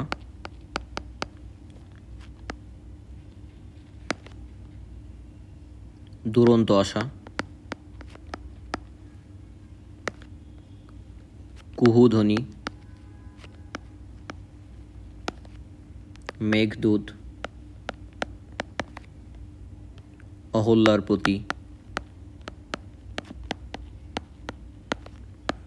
আত্মসমর্পণ, এগুলো এই কাব্যের উল্লেখযোগ্য কিছু কবিতা। তাহলে কী কী বললাম আমি? নিষ্ফল কামনা, দুরন্ত আশা, কুহুধ্বনি, মেঘদূত, অহল্যার প্রতি, আত্মসমর্পণ, এগুলো আমাদের মানসিক কাব্যের উল্লেখযোগ্য কিছু কবিতা। এখন আসুন গীতাঞ্জলি, সব থেকে বিখ্যাত, তাই না? তো রবীন্দ্রনাথ ঠাকুরের যে গীতাঞ্জলি, এই গীতাঞ্জলি আসলে প্রকাশ হয় 1910 সালে, এবং এইখানে আসলে সবগুলো গান, এবং গানের সংখ্যা হচ্ছে 157টি। তাহলে গীতাঞ্জলি অ্যাকচুয়ালি হচ্ছে 157টি গানের একটা সংকলন, এবং এই গানগুলো মোটামুটি 1908-09 সাল, এই সময়টাতেই রবীন্দ্রনাথ ঠাকুর হচ্ছে রচনা করেছিলেন, এবং এইগুলো গ্রন্থাকারে পরবর্তীতে 1910 সালে তিনি প্রকাশ করেছিলেন। তো এখানে যে গানগুলো ছিল, এগুলো মূলত হচ্ছে এক ধরনের কবিতা, এবং খুবই সহজ সরল ভাষা এবং সাবলীল ছন্দে রচিত। এই গানজয়ী কবিতাগুলোতে ফুটে এসেছে ঈশ্বরকে না পাওয়ার বেদনা, আত্মহংকার বিসর্জন দিয়ে সহনশীলতা প্রদর্শন, ঈশ্বরের ক্ষণ দর্শনাভূতি, হীনহীনদের মাঝে ঈশ্বরের কল্পনা, অসীম সসীমের লীলাতত্ত্ব ইত্যাদি বিষয়াদি। এর মূল সুর যদিও ঈশ্বর কেন্দ্রিক, কিন্তু তা কোনো বিশেষ ব্যক্তি বা গোষ্ঠীর জন্য নয়, এটি বিশাল প্রকৃতির সৌন্দর্য থেকে উচ্চারিত আত্মবোধের সাথে সংশ্লিষ্ট। তো গীতাঞ্জলির যে 157টি গান আছে, এর ভিতরে এর মধ্যে 53টি, এর মধ্যে হচ্ছে 53টি, গীতিমাল্য 16টি, নৈবেদ্য 15টি, খেয়া 11টি, শিশু 3টি, কল্পনা 1টি, উৎসর্গ 1টি, স্মরণ 1টি, চৈতালি 1টি, অচলায়তন থেকে 1টি সহ মোট 9টি গ্রন্থের 103টি গান বা কবিতার ইংরেজি অনুবাদ তিনি পরবর্তীতে প্রকাশ করেছিলেন। ঠিক আছে, তাহলে আরেকবার আমি বলি। আমরা বললাম যে গীতাঞ্জলিতে 157টি কবিতা আছে, গান আছে, তাই না? এই 157টির ভিতরে 53টি, খুবই গুরুত্বপূর্ণ, এটা মনে রাখতে হবে। কেমন? তাহলে গীতাঞ্জলি কাব্যের যেই 157টি গান ছিল, এই গানের ভিতরে 53টি, তারপরে তার আরও কিছু গদ্য আছে, যেমন গীতিমাল্য, এই গীতিমাল্য থেকে 16টি, তারপরে নৈবেদ্য, নৈবেদ্য থেকে 15টি, খেয়া, খেয়া কাব্য থেকে 11টি, শিশু, শিশু কাব্য থেকে 3টি, কল্পনা, কল্পনা থেকে 1টি, উৎসর্গ, উৎসর্গ কাব্য থেকে 1টি, তারপরে স্মরণ, স্মরণ কাব্য থেকে 1টি, তারপরে চৈতালি, চৈতালি থেকে 1টি, তারপরে অচলায়তন, অচলায়তন থেকে 1টি। এইভাবে 1, 2, 3, 4, 5, 6, 7, 8, 9, এই যে 9টা গ্রন্থ, এই 9টা গ্রন্থ এবং 53টি যেই গান আছে আমাদের গীতাঞ্জলির, এই 10টা মোট মিলে 9টি গ্রন্থের, মোট 9টি গ্রন্থের তিনি 103টি, টোটাল যোগ করে দেখুন 103টাই হবে, 103টি গান বা কবিতা, কবিতার একটা সংকলন করেন ইংরেজিতে। এই ইংরেজিতে অনুবাদ করে এই যে কথাগুলো বললাম, যে আমাদের গীতাঞ্জলি থেকে 53টি, গীতিমাল্য থেকে 16টি, নৈবেদ্য থেকে 15টি, খেয়া থেকে 11টি, শিশু থেকে 3টি, কল্পনা থেকে 1টি, উৎসর্গ, স্মরণ, চৈতালি এবং অচলায়তন থেকে যথাক্রমে 1টি করে মোট 103টি গান বা কবিতার একটা ইংরেজি সংকলন তিনি বের করেন অনুবাদ করে, যার নাম দিয়েছিলেন তিনি সং অফারিংস।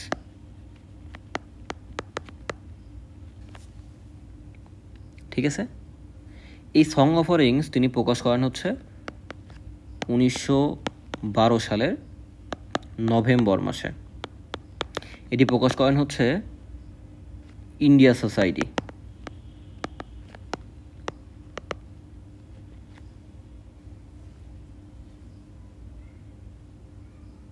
ঠিক আছে, তাহলে ইন্ডিয়া সোসাইটি থেকে এটি প্রকাশ করা হয়। এবং এই সং অফারিংসের যে ভূমিকা, এই ভূমিকা লিখেছিলেন বিখ্যাত ইংরেজি কবি, যার নাম হচ্ছে ডব্লিউ.বি. ইটস। সবাই চিনেন, তাই না? এই ডব্লিউ.বি. ইটস হচ্ছে এর ভূমিকা লিখেছিলেন।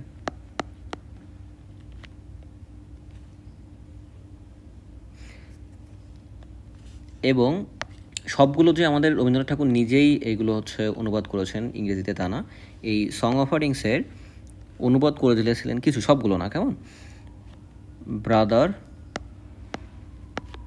জেমস ও জো উইন্টার। এই জো উইন্টার এবং ব্রাদার জেমস এরা হচ্ছে ব্রিটিশ। এরা আমাদের গীতাঞ্জলির যে কাব্যগুলো আছে, গীতাঞ্জলির যে গানগুলো আছে, সেখান থেকে কিছু কিছু অনুবাদ করে দিয়েছিলেন ইংরেজিতে। তাহলে আরেকবার বলি যে গীতাঞ্জলিতে 157টি কবিতা আছে, এর ভিতরে 153টি, গীতিমাল্য 16টি, নৈবেদ্য থেকে 15টি, খেয়া থেকে 11টি, শিশু থেকে 3টি, কল্পনা, উৎসর্গ, স্মরণ, চৈতালি, অচলায়তন। এই সবগুলো থেকে মোট 103টি গান বা কবিতা নিয়ে তিনি সং অফারিংস নামে অনুবাদ করে 1912 সালের নভেম্বর মাসে ইন্ডিয়া সোসাইটি থেকে প্রকাশ করেন। এবং এই সং অফারিংসের যে ভূমিকাটা লিখেছিলেন হচ্ছে বিখ্যাত ইংরেজি কবি ডব্লিউ.বি. ইটস। এবং এই সং অফারিংসের কিছু কবিতা বা কিছু গান অনুবাদ করে দিয়েছিলেন হচ্ছে ব্রাদার জেমস এবং জো উইন্টার। এইটাই পরবর্তীতে এই যে 1912 সালের নভেম্বর মাসে বের করলো, এটার জন্য রবীন্দ্রনাথ ঠাকুরকে 1913 সালে নোবেল পুরস্কার দেওয়া হয়। বোঝা গেল? এখন এই গীতাঞ্জলি আমরা বলে থাকি, আমরা মনে করি যে গীতাঞ্জলি শুধুমাত্র একটা কাব্যের জন্যই তাকে আসলে নোবেল পুরস্কারে ভূষিত করা হয়, আসলে তা না। গীতাঞ্জলি কাব্যের তো 53টি ছিল, বাকি যেগুলো ছিল 50টি, এই 50টি হচ্ছে আরও 9টা গ্রন্থের। এই 9টা কাব্যগ্রন্থ থেকে নিয়ে মোট 103টি গানের তিনি একটা সংকলন বের করেন ইন্ডিয়া সোসাইটি থেকে। সেটা থেকেই মেইনলি হচ্ছে এই গীতাঞ্জলি বা সং অফারিংস কাব্য থেকে তিনি পরবর্তীতে নোবেল পুরস্কার পান 1 বছর পরে, বা তার পরের বছরে 1913 সালে। মনে থাকবে? এখন আসুন, একটা মানে বাদ গেছে, তাই না, বনফুল। বনফুল হচ্ছে আমাদের রবীন্দ্রনাথ ঠাকুরের দ্বিতীয় প্রকাশিত কাব্যগ্রন্থ। ঠিক আছে, তাহলে রবীন্দ্রনাথ ঠাকুরের দ্বিতীয় প্রকাশিত কাব্যগ্রন্থ হচ্ছে আমাদের বনফুল। এটি 1880 সালে প্রকাশিত হয়। মানে প্রথমটা মানে কবি কাহিনী প্রকাশিত হয় 1878 সালে, তার 2 বছর পরে বনফুল প্রকাশিত হয়। যদি এটা দ্বিতীয় প্রকাশিত গ্রন্থ, তাহলে প্রকাশের দিক থেকে এটা হচ্ছে দ্বিতীয়, কিন্তু সম্পূর্ণ রচনার দিক থেকে এটা হচ্ছে প্রথম। তাহলে রবীন্দ্রনাথ ঠাকুরের সর্বপ্রথম সম্পূর্ণ রচিত কোনো একটা কাব্যগ্রন্থ হচ্ছে বনফুল, কিন্তু প্রকাশ হয় হচ্ছে আমাদের কবি কাহিনীর পরে। এই কারণে এটা আসলে দ্বিতীয় বলা হয় আর কি। ঠিক আছে,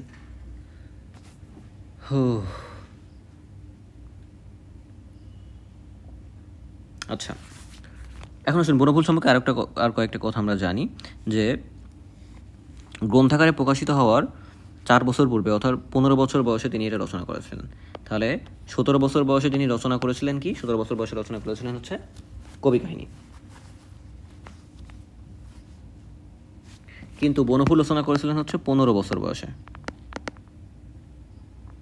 ঠিক আছে, এবং এই বনফুল কাব্যের যে কবিতাগুলি আছে, এই কবিতাগুলি 1876 সালে জ্ঞানাঙ্কুর এবং প্রতিবিম্ব পত্রিকায় তিনি ধারাবাহিকভাবে প্রকাশ করেন। তাহলে 1876 সালে বনফুলের যে কবিতাগুলো আছে সেটা 2টা পত্রিকায় প্রকাশিত হয়, একটা হচ্ছে জ্ঞানাঙ্কুর আর একটা হচ্ছে প্রতিবিম্ব। এই 2টা পত্রিকা সেই সময় ছিল। এই 2টা পত্রিকায় ধারাবাহিকভাবে এই বনফুলের যে কবিতাগুলো আছে সেগুলো প্রকাশিত হয় 1876 সালে। কিন্তু এগুলোই পরবর্তীতে গ্রন্থাকারে প্রকাশ করা হয়, এবং গ্রন্থাকারে প্রকাশ করা হয় হচ্ছে 1880 সালে। তো যেহেতু প্রকাশের দিক থেকে এটা দ্বিতীয়, এই কারণে আসলে বনফুলকে প্রথম কাব্যগ্রন্থ বলা হয় না। কিন্তু যদি এরকম প্রশ্ন আসে যে সর্বপ্রথম রচিত বা সম্পূর্ণ রচিত কাব্যগ্রন্থ কোনটি, সেটা কিন্তু বনফুল, কিন্তু প্রকাশের দিক থেকে এটা দ্বিতীয়। ঠিক আছে, এটা কিন্তু প্রথম না, বলতে দেখলাম আবারও। এখন আসলে বনফুলের কয়েকটা উল্লেখযোগ্য চরিত্র হচ্ছে বিজয়, কমলা, নীরদ, নীরজা, এই চারটা চরিত্রের নাম মনে রাখবেন। এটা হচ্ছে আমাদের বনফুল কাব্যগ্রন্থের চারটা চরিত্র, বিজয়, কমলা, নীরদ, নীরজা। তো এগুলো ছিল হচ্ছে আমাদের রবীন্দ্রনাথ ঠাকুরের উল্লেখযোগ্য কাব্যগ্রন্থগুলো, যেগুলো নিয়ে আমরা ডিটেলস জানলাম। এখন আসুন, তো তার তো শুধুমাত্র কাব্যগ্রন্থ নিয়েই তার আসলে যেই প্রচারণার বা প্রকাশের যেই বিস্তৃতি সেটা শেষ হয় না। আচ্ছা, একটা জিনিস বলতে ভুলে গেছি মনে হয়, যে নোবেল পুরস্কার তিনি পেয়েছিলেন হচ্ছে 1913 সালে, কিন্তু এটা পরবর্তীতে চুরি হয়ে যায়। ঠিক আছে, তো নোবেল পুরস্কারটা চুরি হয়ে যায় হচ্ছে 2004 সালে,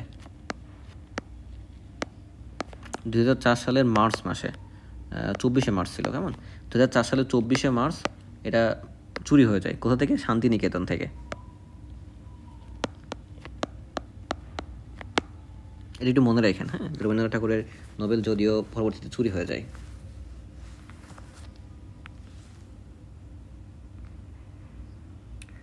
ও, এখন আসুন আমরা রবীন্দ্রনাথ ঠাকুরের উপন্যাস নিয়ে কিছুটা জানি, কেমন।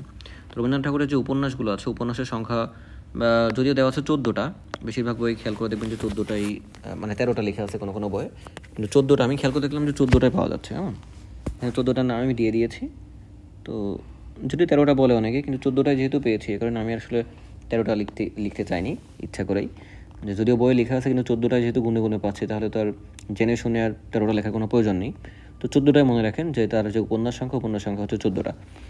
এগুলো আমরা মনে রাখতে পারি হচ্ছে এই ছন্দটা দিয়ে বা একটা কাহিনী দিয়ে আর কি, যে ঠাকুর করুণা করে চতুর রাজর্ষিকে ঘরের বাইরে প্রজাপতি চোখে দেখতে বলল। মানে রাজর্ষি আছে একজন, রাজর্ষিকে নর্মালি বাইরে বের করতে দেয় না ঠাকুর সাহেব, কিন্তু কোনো কারণে তাকে বললো যে ঠিক আছে, আমি করুণা করে তোমাকে বাইরে বের হতে দিলাম, তুমি বাইরে গিয়ে হচ্ছে প্রজাপতি দেখে আসো। কিন্তু এই রাজর্ষির উপরে বাঁকা চোখ বা খারাপ চোখ দিত দুইজন, যার একজনের নাম হচ্ছে মালঞ্চ, আরেকজনের নাম হচ্ছে গোরা। তো এই রাজর্ষি যখন বাইরে আমাদের প্রজাপতি দেখতে গেল, প্রজাপতি দেখতে যাওয়ার সময় এই মালঞ্চ আর গোরা, দুই বোন, এরা নিজেদের ভিতরে যোগাযোগ করে চিন্তা করলো যে আমরা রাজর্ষিকে মেরে ফেলবো। এই মেরে ফেলার জন্য তারা একটা নদীর যেই চর থাকে, এই চর শেষ হওয়ার পরেই যেই নৌকাতে উঠে আমাদের রাজর্ষি প্রজাপতি দেখছিল, সেই নৌকা ডুবিয়ে দিল। তাহলে কাহিনীটা যদি এরকম বলি, ঠাকুর করুণা করে চতুর রাজর্ষিকে ঘরের বাইরে প্রজাপতি চোখে দেখতে বলল, কিন্তু দুই বোন মালঞ্চ আর গোরা যোগাযোগ করে চরের শেষে তাদের নৌকা ডুবিয়ে দিল। এই যে যে কথাগুলো বললাম, এর ভিতরে রবীন্দ্রনাথ ঠাকুরের যে 14টা উপন্যাস চলে এসেছে। কি কি? তাহলে প্রথমটা হচ্ছে ঠাকুর, তাই না? এই ঠাকুর মানে হচ্ছে বউ ঠাকুরানীর হাট। তাহলে প্রথম যে উপন্যাস রবীন্দ্রনাথ ঠাকুরের, সেই উপন্যাসের নাম কি? বউ ঠাকুরানীর হাট। ঠিক আছে। দ্বিতীয়টা হচ্ছে করুণা। এই করুণা হচ্ছে রবীন্দ্রনাথ ঠাকুরের আরেকটা উপন্যাস। চতুর মানে হচ্ছে চতুরঙ্গ, রাজর্ষি মানে রাজর্ষি, ঘরে বাইরে মানে ঘরে বাইরে, প্রজাপতি মানে প্রজাপতি নিবন্ধ, প্রজাপতি নির্বন্ধ হচ্ছে রবীন্দ্রনাথ ঠাকুরের একটা উপন্যাস।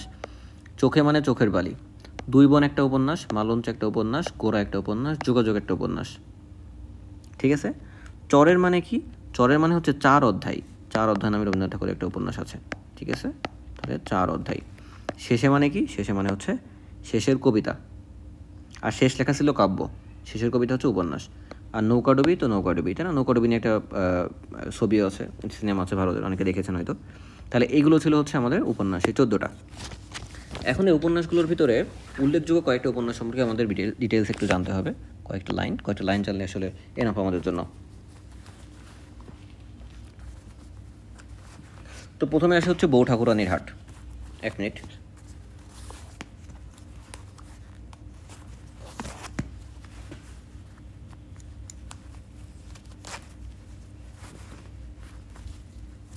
তাহলে প্রথমটা হচ্ছে বউ ঠাকুরানীর হাট। তো বউ ঠাকুরানীর হাট আসলে একটা ঐতিহাসিক উপন্যাস। এটা 1883 সালে প্রকাশিত হয়। 1883 সালে বউ ঠাকুরানীর হাট হচ্ছে প্রকাশিত হয়। তো এই উপন্যাসের যে কাহিনী, এই কাহিনী অ্যাকচুয়ালি আমাদের রবীন্দ্রনাথ প্রতাপচন্দ্র ঘোষের, রবীন্দ্রনাথ ঠাকুর প্রতাপচন্দ্র ঘোষের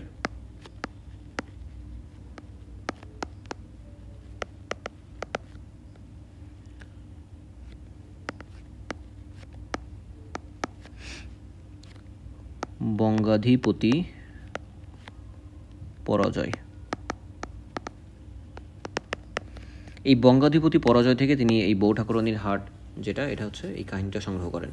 তাহলে আমাদের রবীন্দ্রনাথ ঠাকুর বউ ঠাকুরানীর হাট যেই উপন্যাসটা আছে সেটা হচ্ছে প্রতাপচন্দ্র ঘোষের বঙ্গাধিপতি পরাজয় নামক গ্রন্থ থেকে তিনি হচ্ছে সংগ্রহ করেন কাহিনীটা। তো বাল্যকালে রবীন্দ্রনাথ ঠাকুর আসলে মাতৃবিয়োগ হয় বা তার মা মারা যায়, যার ফলে তার বড় বোন যিনি সৌদামিনী দেবী, এই সৌদামিনী দেবীর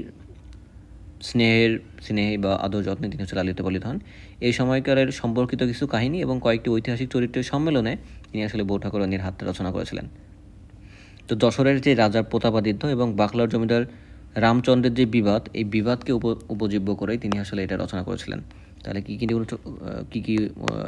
নিয়ে রচনা করা? একটা হচ্ছে আমাদের যশোরের রাজা প্রতাপাদিত্য,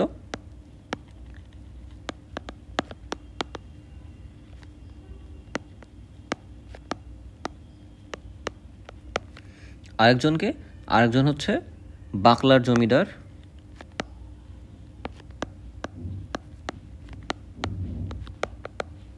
রামচন্দ্র। এই দুজনের ভিতরে যে বিবাদ, এই বিবাদকে নিয়েই আসলে আমাদের বউ ঠাকুরানীর হাট রচিত। তো উপন্যাসের প্রধান চরিত্রগুলোর মধ্যে ঐতিহাসিক ছোঁয়া থাকলেও এসবের সঙ্গে আসলে বাস্তবের কোনো সম্পর্ক নেই। কেমন অনেকে মনে করতে পারেন যেহেতু ঐতিহাসিক বলছি সুতরাং এখানে কোনো একটা ঝামেলা আছে বা বাস্তবের সাথে কোনো সম্পর্ক আছে।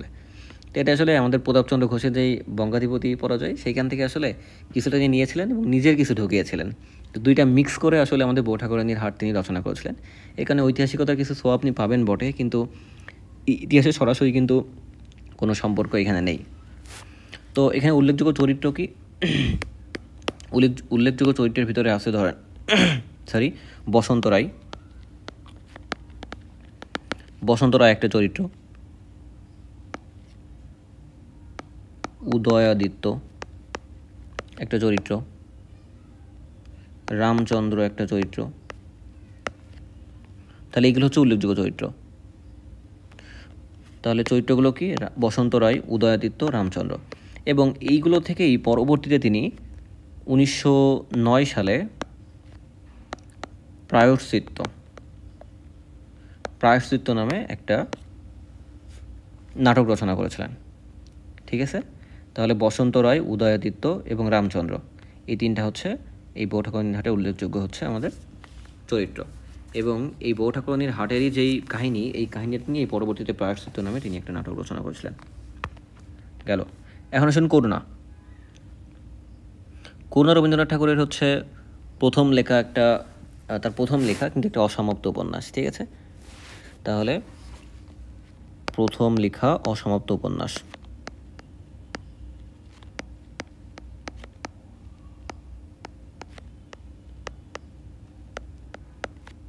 রবীন্দ্রনাথ ঠাকুরের প্রথম লেখা অসমাপ্ত উপন্যাস হচ্ছে করুণা। তো এটি সর্বপ্রথম মাসিক যেই ভারতী পত্রিকা, এই ভারতী পত্রিকায় হচ্ছে প্রকাশিত হয়।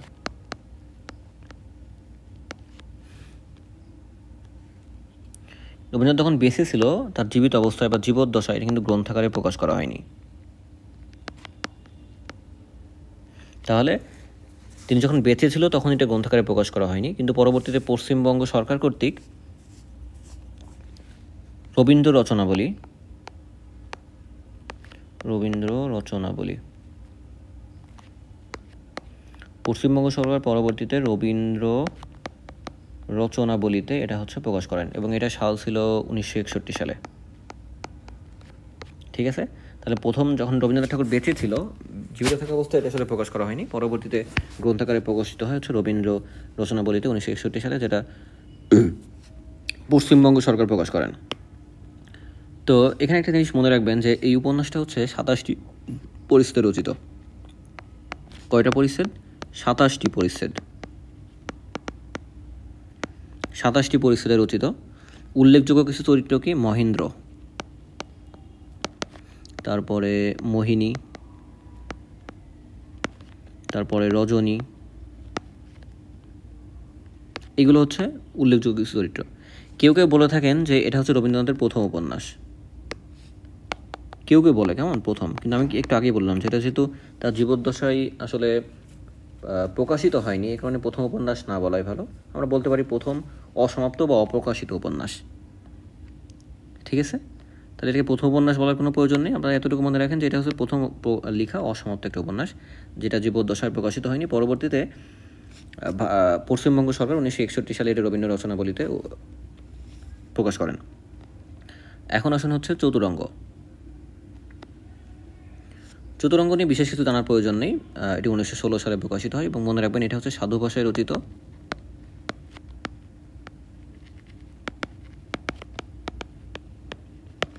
সাধু ভাষায় রচিত রবীন্দ্রনাথের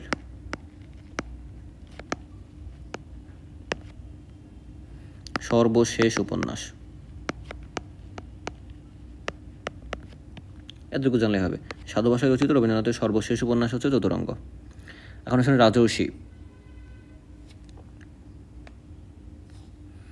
রাজর্ষি আসলে একটা ঐতিহাসিক উপন্যাস। এটা 87 সালে সম্ভবত প্রকাশিত হয় এবং এই রাজর্ষির যেই কাহিনী, এই কাহিনী হচ্ছে ত্রিপুরার যে রাজ পরিবার, এই রাজ পরিবার নিয়ে লেখা। তাহলে ত্রিপুরার রাজ পরিবারের যেই ঐতিহাসিক কাহিনী, এই ঐতিহাসিক কাহিনী নিয়েই হচ্ছে রচিত হয়েছে আমাদের রাজর্ষি। তো এই যেই রাজর্ষি, এই রাজর্ষি হচ্ছে বালক পত্রিকায় ধারাবাহিকভাবে প্রকাশ হয়। তাহলে বালক পত্রিকায় প্রকাশিত হয় প্রথমে। তো এই যে উপন্যাস, এই উপন্যাসের যে প্রথম অংশ রাজর্ষি উপন্যাসের, এই উপন্যাসের প্রথম অংশ যেটা সেটা হচ্ছে বিসর্জন নামক একটা নাটক। প্রথম অংশ নিয়ে বিসর্জন নাটকটা হচ্ছে পরবর্তীতে বানানো হয় 1890 সালে। তাহলে বিসর্জন নাটক আসলে আলাদা কোনো কিছু না, আমাদের রাজর্ষি উপন্যাসেরই প্রথম যে অংশ সেটাই হচ্ছে আমাদের বিসর্জন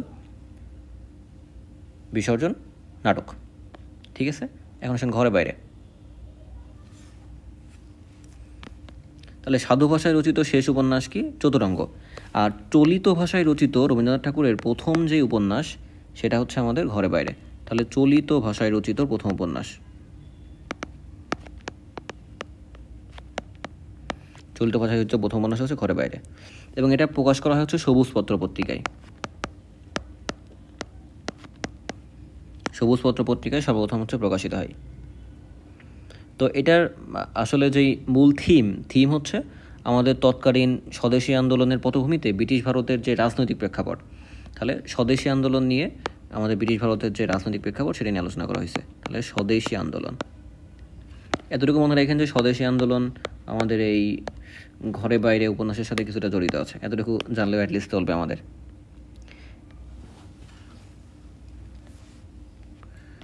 এই উপন্যাসের চরিত্রের ভিতরে কে আছে? নায়িকা হচ্ছে বিমলা। এই বিমলার স্বামী হচ্ছে নিখিলেশ।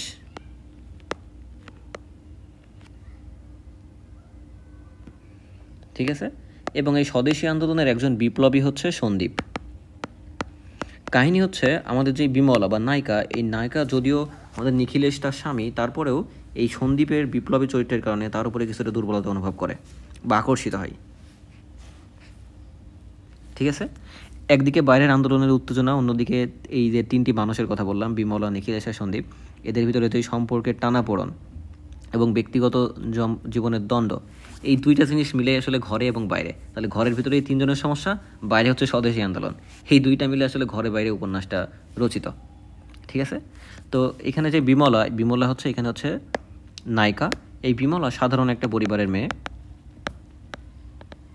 সাধারণ পরিবার। আর নিখিলেশ হচ্ছে রাজবংশীয় একজন যুবক।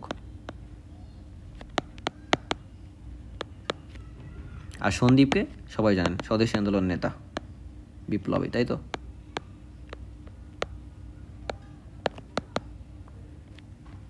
গেল। এখন আসলে প্রজাপতি নির্বন্ধ। প্রজাপতি নির্বন্ধ একটা হাস্যরসাত্মক উপন্যাস। ঠিক আছে, হাস্যরসাত্মক। এই চিরকুমার সভার কথা বললে সবাই চিনবেন, তাই না? তাহলে এই যে চিরকুমার সভা, এই চিরকুমার সভা অ্যাকচুয়ালি হচ্ছে আমাদের এই প্রজাপতি নির্বন্ধরই একটা হচ্ছে নাট্যরূপ। ঠিক আছে, তো এটা অ্যাকচুয়ালি প্রহসন। তাহলে প্রহসন যেটা আপনারা নাম জানেন, যে যার নাম হচ্ছে চিরকুমার সভা, এই চিরকুমার সভা অ্যাকচুয়ালি হচ্ছে আমাদের প্রজাপতি নির্বন্ধেরই একটা নাট্যরূপ। ঠিক আছে, চিরকুমার সভা, সভা লিখতে ভুলে গেছি, তাই তো? ওকে, এখন আসুন চোখের বালি। চোখের বালি নিয়ে মোটামুটি সবাই জানেন, তাই না? যে আমরা সিনেমা দেখেছি অনেকে, ঐশ্বরিয়া রায়, তাই না? আচ্ছা, তো এই চোখের বালি অ্যাকচুয়ালি আমাদের রবীন্দ্রনাথ ঠাকুরের একটা মনস্তাত্ত্বিক উপন্যাস, একটা মনস্তাত্ত্বিক উপন্যাস।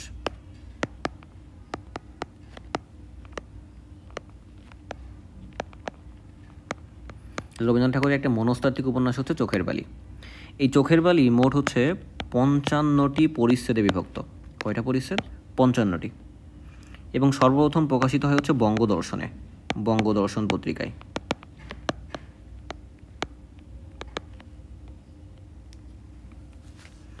এই যে থিম চোখের বালির যে সিনেমাটা অ্যাটলিস্ট দেখেছেন অনেকেই, এখানে হচ্ছে সমাজ ও যুগের যে সংস্কার, এই সংস্কারই হচ্ছে আমাদের এটার হচ্ছে মূল উপজীব্য।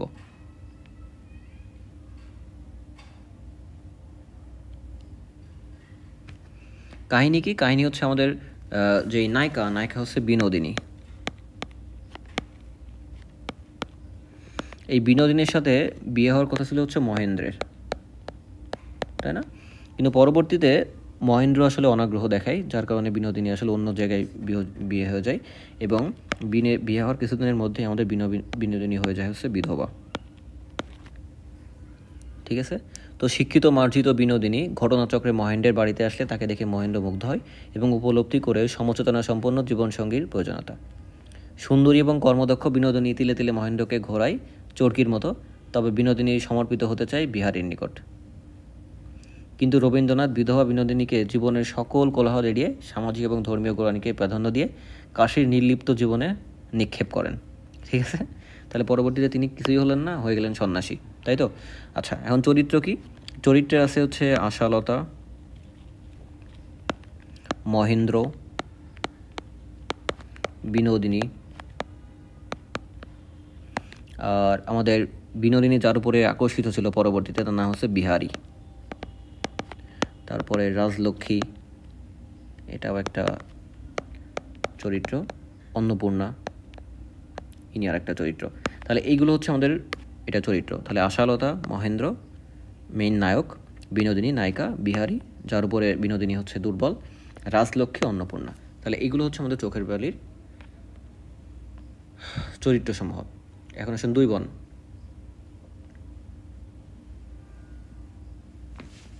দুই বোন নামের ভিতরে আছে, তাই না? দুইটা বোন নিয়ে লিখিত। তো এর ভিতরে যে কাহিনীটা আসলে অতটা মানে সোজা কাহিনী না। এখানে যে বড় বোনের নাম হচ্ছে শর্মিলা।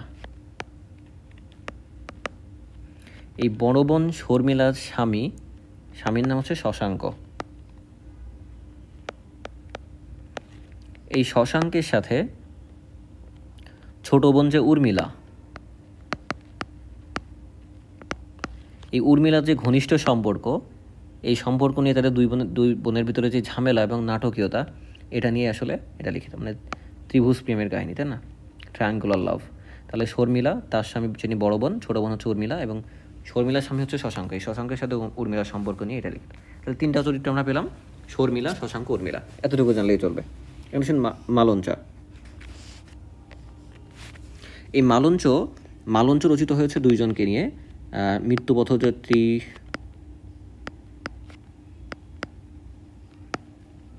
মৃত্যুপথযাত্রী নারী যার নাম হচ্ছে নীরজা ও তার স্বামী আদিত্য। এই নীরজা এবং আদিত্য, এই দুইজনের ভিতরে যেই কাহিনী, এই কাহিনী নিয়ে আসলে হচ্ছে আমাদের মালঞ্চ রচিত। এখানে আরেকটা চরিত্রের নাম মনে রাখবেন, তার নাম হচ্ছে সরলা। তাহলে সরলা, নীরজা আর আদিত্য, এই তিনটা হচ্ছে মালঞ্চের আমাদের চরিত্র।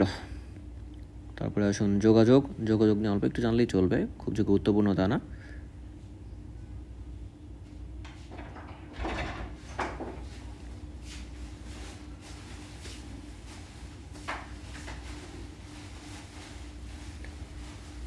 যোগাযোগ হচ্ছে একটা সামাজিক এবং মনস্তাত্ত্বিক দুই ধরনের উপন্যাস। সামাজিক, মনস্তাত্ত্বিক। যেটা সর্বপ্রথম যখন প্রকাশ হয়, প্রকাশকারীর নাম ছিল হচ্ছে বিচিত্রা, বিচিত্রা পত্রিকায় প্রকাশিত হয়। ঠিক আছে, তো বিচিত্রা পত্রিকায় যখন প্রকাশিত হয় তখন এর নাম ছিল হচ্ছে তিন পুরুষ। নাম কি ছিল? তিন পুরুষ। তাহলে যোগাযোগ একটা সামাজিক মনস্তাত্ত্বিক উপন্যাস, যেটা সর্বপ্রথম প্রকাশিত হয় বিচিত্রা পত্রিকায়, তখন তার নাম ছিল হচ্ছে পূর্বপুরুষ। পরে যখন গ্রন্থাকারে তিন পুরুষ, পরে যখন গ্রন্থাকারে প্রকাশ করা হয় তখন তার নাম দেওয়া হয় যোগাযোগ। তাহলে গ্রন্থাকারে প্রকাশের সময় এর নাম কি হয়ে যায়? এর নাম হয়ে যায় যোগাযোগ। ঠিক আছে, তো এখানে যে কাহিনী হচ্ছে নায়িকা কুমুদিনী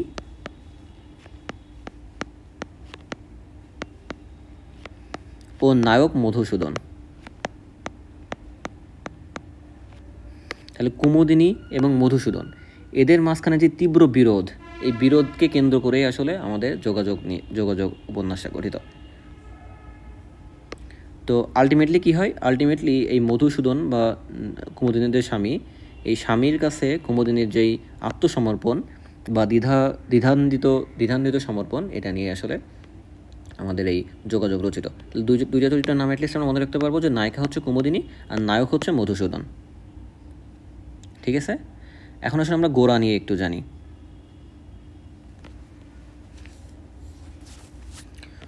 তো আমরা জানি যে ঊনবিংশ শতাব্দীর শেষ ভাগের দিকে ধর্মনীয় আন্দোলন, স্বদেশ প্রেম, নারী মুক্তির চিন্তার পটভূমি ইত্যাদি বিষয়াদি নিয়ে কিন্তু অনেক কথাবার্তা চলছিল। তো সেই সময়কার পটভূমিতেই, তার মানে ধর্মান্দোলন, স্বদেশ প্রেম এবং নারী মুক্তির চিন্তা, এই পটভূমিকে তুলে ধরেই রবীন্দ্রনাথ ঠাকুর রচনা করেন হচ্ছে গোরা। এবং এই গোরা 1910 সালে তিনি প্রকাশ করেন। এটি 1908 থেকে 1910 পর্যন্ত এই সময়ে আমাদের প্রবাসী পত্রিকায় ধারাবাহিকভাবে তিনি এটা প্রকাশ করেন। পরবর্তীতে 1910 সালে তিনি হচ্ছে এই প্রবাসী পত্রিকায় যেগুলো প্রকাশ করেছিলেন সেগুলো একত্র করে প্রকাশ করেন হচ্ছে গোরা নামে। ঠিক আছে, উপন্যাসের নায়ক হচ্ছে এই গোরা, মানে তো জানেন গোরা মানে হচ্ছে হোয়াইট, মানে ওয়েস্টার্ন, তাই তো? ওয়েস্টার্ন যারা, মানে রেসের কথা বলছে এখানে, গোরা মানে হচ্ছে হোয়াইট রেসের যারা আছে। তো এই গোরা অ্যাকচুয়ালি হচ্ছে এখানে নায়ক হচ্ছে একজন সিপাহী,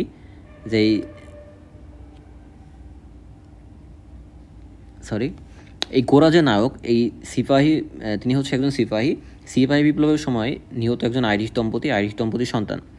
পরে সে লালিত এবং পালিত হয় একজন হিন্দু ব্রাহ্মণ কৃষ্ণদয়াল এবং আনন্দময়ীর কাছে। তাহলে কৃষ্ণদয়াল হচ্ছে তার পালিত বাবা এবং আনন্দময়ী তার হচ্ছে পালিত মা। তাহলে অ্যাকচুয়ালি সে একজন আইরিশ বিদ্রোহে নিহত একজন সিপাহীর সন্তান এই গোরা, কিন্তু পরবর্তীতে সে লালিত পালিত হয় হচ্ছে আমাদের ব্রাহ্মণ কৃষ্ণদয়াল এবং আনন্দময়ীর পরিবারে। তো গোরা আস্তে আস্তে হিন্দু ধর্মের অন্ধ সমর্থক হয়ে ওঠে এবং সময়ের নানা ঘাত প্রতিঘাত পেরিয়ে এক নারীর ভালোবাসা কীভাবে তাকে অন্ধতা এবং সংকীর্ণতা থেকে নির্দিষ্ট ধর্মকে অতিক্রম করে মানবতাবাদী আদর্শিক মহাভারতবর্ষের দিকে পৌঁছায়, তার কাহিনী নিয়ে আসলে গোরা উপন্যাস রচিত। এই উপন্যাসে আপনি দেখতে পাবেন যে ব্যক্তির সাথে সমাজের এবং সমাজের সাথে ধর্মের এবং ধর্মের সাথে সত্যের বিরোধ এবং যে সমন্বয়, এই সমন্বয় নিয়ে আলোচনা করা হয়েছে। ঠিক আছে, এতটুকু জানলেই চলবে। তারপর আসুন 4 অধ্যায়। তো 4 অধ্যায় আসলে অসহযোগ আন্দোলন যখন হয়, আপনারা জানেন যে ব্রিটিশ বিরোধী যে অসহযোগ আন্দোলন, এই অসহযোগ আন্দোলনের পরবর্তীতে বাংলায় নতুন করে যে হিংসাত্মক বিপ্লব প্রচেষ্টা গড়ে উঠেছিল, তার প্রতি বিরূপ মনোভাব যে ফুটে উঠেছে, বিরূপ মনোভাব যেটা আছে সেটাই ফুটে উঠেছে হচ্ছে আমাদের 4 অধ্যায় উপন্যাসটিতে। তো সন্ত্রাসবাদের সমালোচনা করে উপন্যাসের কাহিনী রচিত। তো সন্ত্রাসবাদের সমালোচনা করে উপন্যাসের কাহিনী রচিত হলেও এইখানে কিছু কাহিনী আছে যেগুলো আসলে হিংসাত্মক বিপ্লবের বিরুদ্ধে বলে আর কি। এখানে উল্লেখযোগ্য কিছু চরিত্র আছে, চরিত্রগুলো মনে রাখতে হবে একটু। একটা হচ্ছে অতীন, আরেকজন হচ্ছে এলা, আদিত্য মালঞ্চের একজন চরিত্র, আরেকজন ইন্দ্রনাথ খুব সম্ভবত। এই 3 জন, তাহলে অতীন, এলা আর হচ্ছে ইন্দ্রনাথ, এই 3 জন হচ্ছে আমাদের 4 অধ্যায় উপন্যাসের চরিত্র। তারপরে আসুন নৌকাডুবি।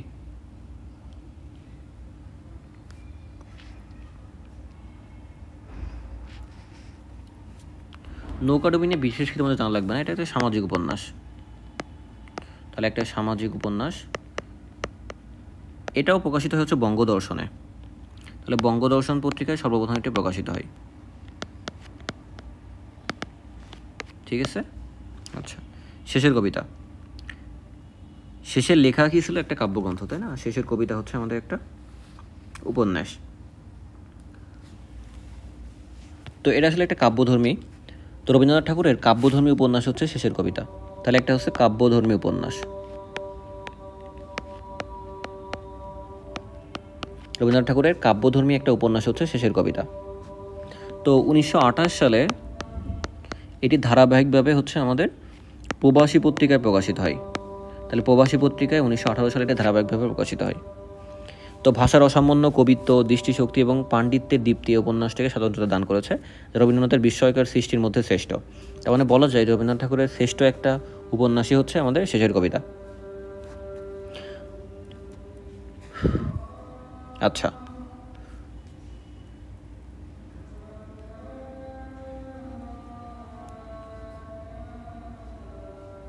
এখানে উল্লেখযোগ্য যেই চরিত্রগুলো আছে তার ভিতরে হচ্ছে অমিত নায়ক, কেমন, আর হচ্ছে লাবণ্য নায়িকা।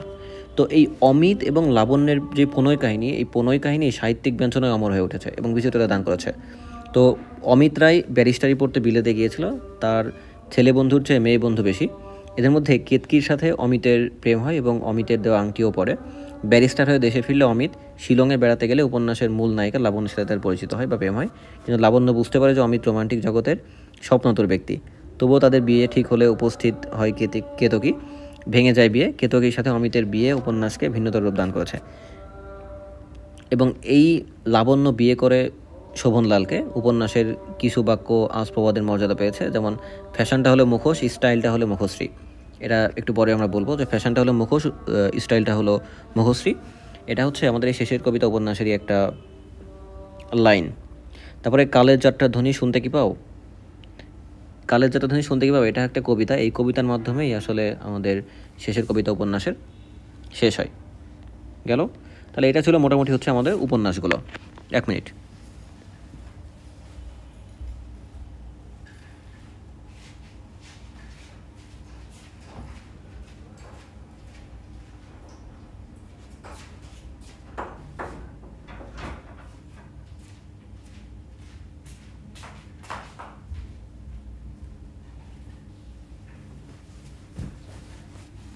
ওকে, তাহলে উপন্যাসগুলো আমাদের শেষ। এখন আমরা আসি নাটকে। তো রবীন্দ্রনাথ ঠাকুরের মোট নাটক হচ্ছে 29টা এবং কাব্যনাট্য হচ্ছে 19টা। তো নাটকের কথা যদি বলি তাহলে নাটকগুলো আমরা মনে রাখতে পারি এইভাবে, যে রাজা অচলায়তন শারদকে ডেকে রক্তকরবীর মুকুট নিয়ে মুক্ত অরুণাচল হয়ে অরূপরতন কালের যাত্রা বিসর্জন দিয়ে তাসের দেশে গেলেন। এটা যদি একটু মনে রাখার চেষ্টা করি আমরা, যে একজন রাজা, তার নাম অচলায়তন, তার একজন সেনাপতি বা কর্মচারী যাই বলুন শারদ, তাকে ডেকে রক্তকরবীর মুকুট তাকে দিয়ে দিল।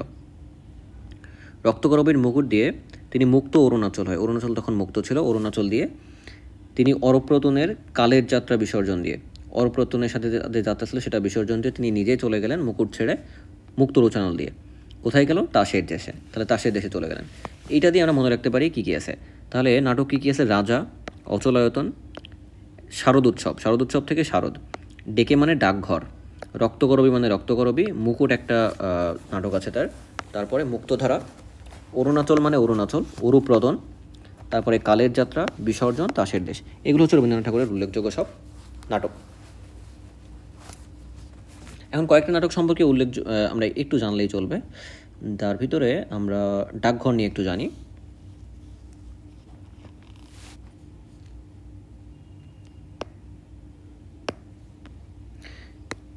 এই নাটকের যে নায়কের নাম হচ্ছে অমল। তাহলে অমল এই নাটকের হচ্ছে নায়ক। এই অমল ঘরের মধ্যে বন্দী এক রুগ্ন বালক। তার ধারণা সে একদিন ঘরের বাইরে যাবে এবং তার নামে রাজার চিঠি আসবে। বিষয়ী লোকেরা তাকে উপহাস করত, কিন্তু একদিন সত্যি সত্যি রাজা এলেন। এই রাজা আসার কারণে যে ঘটনাগুলো ঘটলো সেগুলো আসলে ডাকঘর রচনার ডাকঘর নাটকের উপজীব্য। এখন চরিত্র বলতে শুধুমাত্র অমলই এখানে মনে রাখা লাগবে আর কি, আর বিশেষ কিছু এখানে মনে না রাখলেও চলবে। তারপর তাসের দেশ। তো তাসের দেশ হচ্ছে রাজপুত্র এবং সদাগর পুত্র এক অপরিচিত দ্বীপে এসে পৌঁছেছেন, যে দ্বীপে জীবন শাসিত হয় যান্ত্রিক নিয়মানুবর্তিতায়, যুক্তি এবং হৃদয়হীন শাসনতন্ত্রের আনুগত্যে। রাজপুত্র এবং সদাগর পুত্র স্বাধীনভাবে বসবাসের জন্য করলেন বিদ্রোহ, এবং এই বিদ্রোহটাই হচ্ছে তাসের দেশের মূল উপজীব্য। এটি রবীন্দ্রনাথ ঠাকুর একজনকে উৎসর্গ করেছিলেন, নেতাজি সুভাষচন্দ্র বসুকে।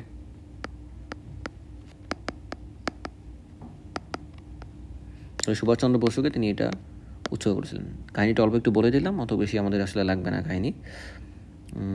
রক্তকরবী নিয়ে অল্প কিছু জানা ভালো আমাদের, কিছু একটা জেনে রাখি আমরা। কেমন?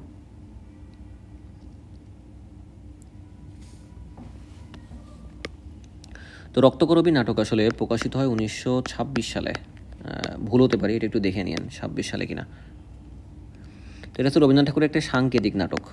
তাহলে সাংকেতিক নাটক, রবীন্দ্রনাথ ঠাকুরের একটা সাংকেতিক নাটক হচ্ছে রক্তকরবী। তো মানুষের প্রবল লোভ কীভাবে জীবনের সমস্ত সৌন্দর্য এবং স্বাভাবিকতাকে অস্বীকার করে মানুষকে নিছক উৎপাদনের যন্ত্রে পরিণত করে এবং বিরুদ্ধ মানুষের প্রতিবাদ কী রূপ ধারণ করে, তাই হচ্ছে রক্তকরবী নাটকের উপজীব্য। তো এই নাটকের ধরনের উপর ধান্যের, শক্তির উপর প্রেমের এবং মৃত্যুর উপর জীবনের জয়গান গাওয়া হয়েছে। ঠিক আছে, তো এতটুকু জানলেই চলবে রক্তকরবী নিয়ে, বিশেষ কিছু না। বিসর্জন নিয়েও কয়েকটা লাইন আমরা জেনে রাখি, যে বিসর্জন রবীন্দ্রনাথ ঠাকুরের মঞ্চ সফল এবং জনপ্রিয় নাটকের মধ্যে অন্যতম, এবং এই বিসর্জন হচ্ছে অমৃতাক্ষর ছন্দে রচিত। অমৃতাক্ষর ছন্দে এই নাটকে শুধুমাত্র আত্মবিসর্জনের সমস্যার সমাধান খোঁজা হয়নি, তার চেয়ে কঠোর ত্যাগের মধ্য দিয়ে বিরোধের অবসান প্রদর্শিত হয়েছে। উদার ধর্মবোধ এবং সংকীর্ণ ধর্মীয় বিশ্বাসের মধ্যে দ্বন্দ্ব যেমন নাটকের প্রধান উপকরণ, তেমনি বিশ্বাসের উগ্রতা এবং মানব সম্পর্কের নিবিড়তা এই নাটকের প্রধান বৈশিষ্ট্য।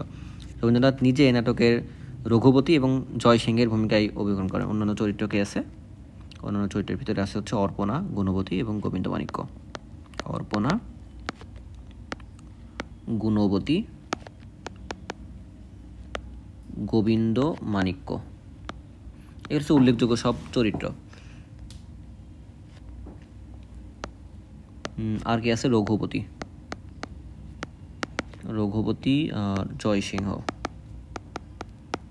রবীন্দ্রনাথ ঠাকুর নিজেই রঘুপতি আর হচ্ছে জয় সিংহ নাটকের ভূমিকায় অভিনয় করেছিলেন। ঠিক আছে, এই যে বললাম তিনি অভিনেতাও বটে, তো এই বিসর্জন নাটকে আসলে তিনি অভিনয় করেছেন। ওকে, এখন আমরা আসি গীতিনাট্য।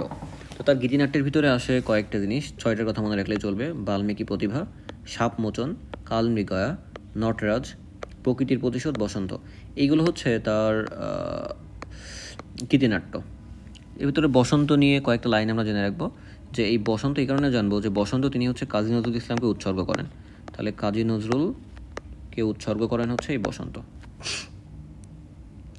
ঠিক আছে,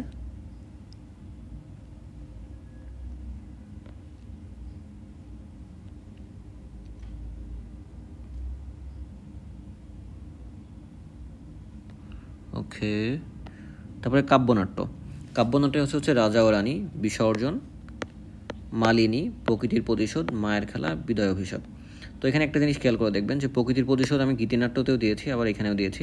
আবার বিসর্জন যদিও কাব্যনাট্য বলছে, আবার শুধু নাটকের ভিতরেও লেখা আছে। এগুলো আসলে একটু কনফিউশন আছে, তো আসলে কনফিউশনে আমি যাচ্ছি না। তো বই যেহেতু লেখা ছিল আমিও লিখে রেখেছি, এটাই। নাট্যকবিতার ভিতরে আছে হচ্ছে বিদায় অভিশাপ আর কাহিনী। হাস্য কবিতার ভিতরে আছে গুরুবাক্য, ভাব ও অভাব, আর্য অনার্য, পেঠে ও পিঠে, একান্নবর্তী, ছাত্রের পরীক্ষা, অন্ত্যেষ্টি সৎকার, রোগীর বন্ধু, খ্যাতির বিড়ম্বনা। ব্যঙ্গ কৌতুকের ভিতরে আছে বিনয় পয়সায় ভোজ, স্বর্গীয় প্রহসন, আরশিকের স্বর্গপ্রাপ্তি, নতুন অবতার, বশীকরণ। নৃত্যনাট্য আছে শ্রাবণগাথা, নৃত্যনাট্য চণ্ডালিকা, নৃত্যনাট্য চিত্রাঙ্গদা, শ্যামা। প্রহসন 4টার কথা মনে রাখবেন: গোড়াই গলদ, শেষ রক্ষা, বৈকুণ্ঠের খাঁচা, চিরকুমার সভা। এগুলো হচ্ছে তার হচ্ছে প্রহসন। এবং আরেকটা প্রহসনের কথা অনেকে বলে থাকে, এটা হচ্ছে হাস্য কৌতুক তার আরেকটা প্রহসন। ঠিক আছে, 5টা প্রহসন মোটামুটি। এখন হচ্ছে ছোট গল্প। তো তার ছোট গল্প মোট হচ্ছে 119টি, আসলে অনেক, তাই না? তো এই সবগুলো আমাদের যদিও মনে রাখা লাগবে না, কিন্তু তার কিছু ছোট গল্পের নাম আমাদের মনে রাখা প্রয়োজন। এর ভিতরে কিছু আছে প্রেম সম্পর্কিত, প্রেম সম্পর্কিতগুলো আমরা এভাবে মনে রাখতে পারি যে দূর আশায় দৃষ্টিদান করে ল্যাবরেটরির অধ্যাপক নষ্ট এক মধ্যরাতে শেষ কথার সমাপ্তি টেনে স্ত্রীর কাছে পত্র লেখেন। এই লাইনটা যদি মনে রাখি তাহলে আমরা প্রেম সম্পর্কিত যেই ছোটোগল্পগুলো আছে এবং সেই সাথে অনেকগুলো ছোটোগল্প এমনি মনে রাখতে পারবো। দুরাশায় মানে দুরাশা, দৃষ্টিদান মানে দৃষ্টিদান, ল্যাবরেটরি মানে ল্যাবরেটরি, অধ্যাপক নিজেই, আর নষ্ট মানে হচ্ছে নষ্টনীড়, এক মানে কি এক রাত্রি, মধ্য মানে মধ্যবর্তিনী, রাতে মানে হচ্ছে শেষ রাত্রি, আর শেষ কথা মানে হচ্ছে শেষ কথাই, ঠিক আছে। সমাপ্তি মানে সমাপ্তি, স্ত্রীর কাছে পত্র মানে স্ত্রীর পত্র। এইগুলো হচ্ছে তার প্রেম সম্পর্কিত উপন্যাস। এবং তাছাড়াও তার আরও কিছু উপন্যাস আছে যেগুলো সমাজ সম্পর্কিত, যেমন খোকাবাবুর প্রত্যাবর্তন, মাস্টার মশাই, এবং তাছাড়াও পোস্টমাস্টার, হৈমন্তী, দেনা পাওনা, শাস্তি, ছুটি, কাবলিওয়ালা, এগুলো তো সমাজকেন্দ্রিক বা সমাজ সম্পর্কিত ছোটো গল্প। তাছাড়াও অতিপ্রাকৃত কিছু ছোটো গল্প আছে, চারটার কথা মনে রাখতে পারেন: ক্ষুধিত পাষাণ, কঙ্কাল, নিশীথে, জীবিত মৃত, এগুলো তার অতিপ্রাকৃত কিছু ছোটো গল্প। এখন তার অন্যান্য কিছু রচনা নিয়ে আমাদেরকে জানতে হবে, যেমন রাজনৈতিকের ভিতরে আছে কালান্তর, সভ্যতা সংকট, রাজা প্রজা। সাহিত্য বিষয়ক আছে প্রাচীন সাহিত্য, লোকসাহিত্য, সাহিত্য। শিক্ষা বিষয়ক হচ্ছে শিক্ষার হেরফের, বিশ্বভারতী। ভ্রমণ কাহিনী হচ্ছে ইউরোপ প্রবাসীর পত্র, ইউরোপ প্রবাসী লিখে রাখছে আর কি, রাশিয়ার চিঠি, জাভা যাত্রীর পত্র, জাপান যাত্রা। ধর্ম দর্শন বিষয়ক আছে হচ্ছে ধর্ম, শান্তিনিকেতন, মানুষের ধর্ম। আত্মজীবনী তিনটা, একটা হচ্ছে জীবন স্মৃতি, আমার ছেলেবেলা, ছিন্নপত্র। আর ভাষাতত্ত্বমূলক কিছু তার লিখনী আছে, যেমন শব্দতত্ত্ব, ছন্দ এবং বাংলা ভাষার পরিচয়। তো ধ্বনি বিজ্ঞান নিয়ে আসলে শব্দতত্ত্ব রচিত, এতটুকু মনে রাখলেই চলবে। বিজ্ঞান বিষয়ক গ্রন্থ হচ্ছে বিশ্ব পরিচয়। আর তার কিছু পত্র সংকলন আছে, যেমন ছিন্নপত্র, ভানুসিংহের পদাবলী, পথের প্রান্তরে। এই তিনটার কথা অ্যাটলিস্ট আপনারা মনে রাখেন যে এগুলো হচ্ছে পত্র সংকলন। তো ভানুসিংহের পদাবলী তো এটা আবার ব্রজবুলি ভাষায় রচিত এবং একটা কাব্যের ভিতরে পড়ে, ঠিক আছে। তো এগুলো পত্র সংকলনও বটে। তো ছিন্নপত্র যেটা, এটা মোট হচ্ছে 153টি পত্র আছে। এর মধ্যে প্রথম যে 8টি পত্র এটা হচ্ছে শ্রীচন্দ্র মজুমদারকে, এবং শেষ যে 145টি পত্র এগুলো হচ্ছে ভ্রাতুষ্পুত্র ইন্দিরা দেবীকে নিয়ে তিনি লিখেছিলেন। ভানুসিংহের পদাবলী নিয়ে অলরেডি বলেছি যে তিনি রানু অধিকারীকে নিয়ে তিনি লিখেছিলেন। পথের প্রান্তরে নির্মল কুমারী মহলান নবিশকে নিয়ে লেখা। তো আরেকটা কথা বলেছিলাম, রবীন্দ্রনাথ ঠাকুর যে শুধুমাত্র আমাদের কবি বা সাহিত্যিক তা নয়, তিনি একজন চিত্রকরও বটে। তো তিনি 70 বছর বয়সে আসলে চিত্রকলা শুরু করেন এবং তার অঙ্কিত চিত্রের সংখ্যা প্রায় 2000, ঠিক আছে। তো ছবিগুলোকে তিনি শেষ বয়সের প্রিয়া বলে আখ্যায়িত করতেন, এতটুকু মনে রাখলেই চলবে। রবীন্দ্রনাথ ঠাকুরের আত্মজীবনীমূলক গ্রন্থ কি? জীবন স্মৃতি। এটা রবীন্দ্রনাথ ঠাকুর বাল্যকাল থেকে 25 বছর বয়স পর্যন্ত সকলের ঘটনা বর্ণনা করেছেন, চরিত্র পূজা, ছেলেবেলা, এগুলো। আর তার একটা সনেট আছে, নাম আছে বাংলার মাটি বাংলার জল। এখন আসলে উৎসর্গগুলো গ্রন্থসমূহ, যদি আমি ভিতরেই বলে দিয়েছি কোন গ্রন্থ কাকে উৎসর্গ করেছিলেন, কিন্তু এখানে আপনারা চাইলে আরেকবার মনে রাখতে পারেন যে কাব্যগ্রন্থের ভিতরে পূরবী তিনি ভিক্টোরিয়া ওকাম্পোকে উৎসর্গ করেছিলেন, আগেই বলেছি। কোরীয় কমল তিনি সত্যেন্দ্রনাথ ঠাকুরকে উৎসর্গ করেছিলেন। কথা ও কাহিনী, খেয়া, বনবাণী, এগুলো হচ্ছে জগদীশচন্দ্র বসুকে তিনি উৎসর্গ করেছিলেন। তাহলে তিনটা কি? কথা ও কাহিনী, খেয়া, বনবাণী, খুবই গুরুত্বপূর্ণ কিন্তু। ঘরে বাইরে হচ্ছে প্রমোদ চৌধুরীকে তিনি উৎসর্গ করেছিলেন। দুই বোন হচ্ছে রাজশেখর বসুকে। প্রভাত সঙ্গীত হচ্ছে ইন্দিরা দেবীকে, এবং বসন্ত তিনি কাজী নজরুল ইসলামকে উৎসর্গ করেছিলেন, ঠিক আছে। বিখ্যাত কিছু পঙ্ক্তি, এগুলো আসলে আমি যদি একটা একটা করে বলতে চাই অনেক সময় লাগবে। আপনারা চাইলে স্ক্রিনশট নিয়ে নিতে পারেন বা যে কোনো বই থেকে এগুলো পড়ে নিতে পারেন, কোনো সমস্যা নেই। এগুলো একটু মনে রাখার চেষ্টা করতে হবে। অনেক সময় এই পঙ্ক্তি বা উক্তিগুলো থেকেই দেখা যায় পরীক্ষাতে প্রশ্ন চলে এসেছে, ঠিক আছে। তাহলে স্ক্রিনশট নিয়ে নিতে পারেন, অথবা যে কোনো বইই পাবেন আপনারা, সমস্যা নেই। এখন আসুন একটা বিষয় খুবই গুরুত্বপূর্ণ রবীন্দ্রনাথ ঠাকুরের, সেটা হচ্ছে প্রথম প্রকাশিত যেই গ্রন্থগুলো আছে। তাহলে প্রথম প্রকাশিত গ্রন্থগুলো নিয়ে আমরা একটু জানি, কেমন, যে প্রথম কী কী প্রকাশিত হয়েছিল। তাহলে রবীন্দ্রনাথ ঠাকুরের প্রথম প্রকাশিত যে কবিতা, একে একে পড়ি, কেমন। প্রথম প্রকাশিত কবিতা হচ্ছে হিন্দু মেলার উপহার।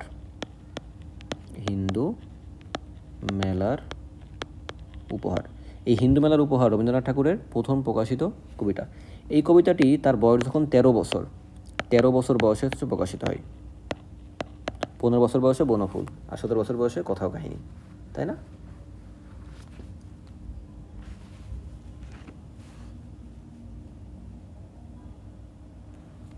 কিন্তু এটা নিয়ে একটু ঝামেলা আছে। কেউ কেউ বলে থাকে প্রথম কবিতা হচ্ছে অভিলাষ,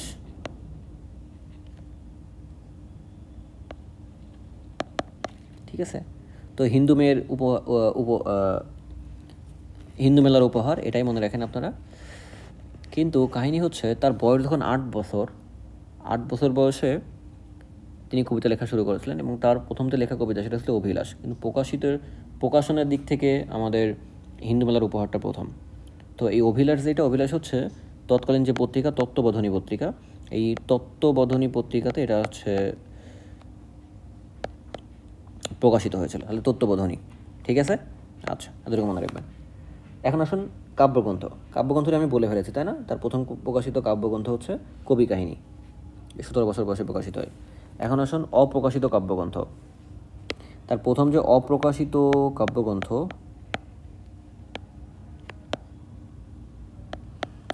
কাব্যগ্রন্থ, হচ্ছে পৃথ্বীরাজের পরাজয়।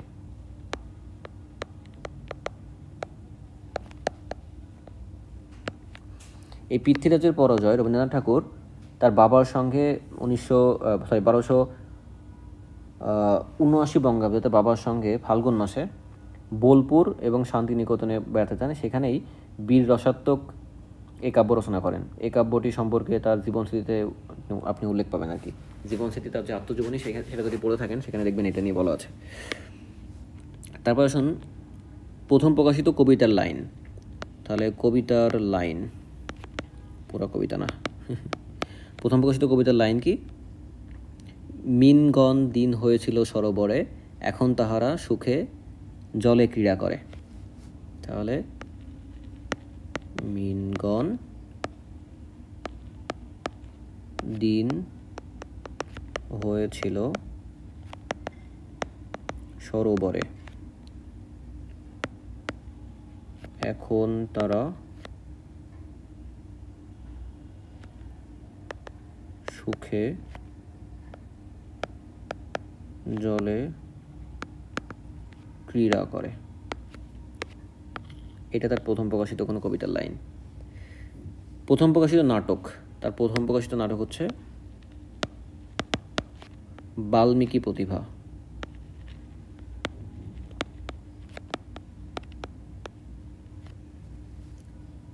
ঠিক আছে?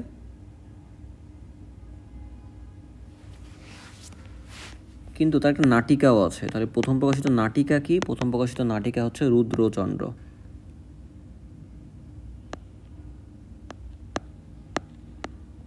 তাহলে প্রথম প্রকাশিত নাটক হচ্ছে বাল্মীকি প্রতিভা, নাটিকা হচ্ছে রুদ্রচন্দ্র। প্রথম প্রকাশিত উপন্যাস, নিয়ে বলেছি বউ ঠাকুরানীর হাট।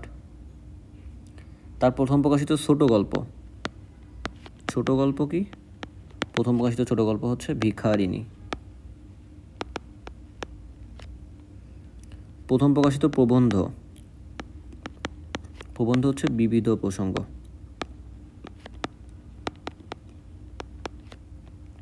প্রথম প্রকাশিত রচনা সংকলন হচ্ছে চয়নিকা। তার প্রথম সম্পাদিত পত্রিকা হচ্ছে সাধনা। সর্বশেষ প্রকাশিত যেই ছোট গল্প, শেষ ছোট গল্প হচ্ছে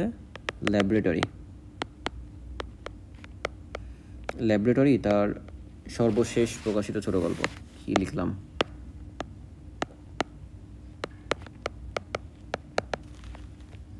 এবং সর্বশেষ রচিত গল্প হচ্ছে মুসলমানির গল্প।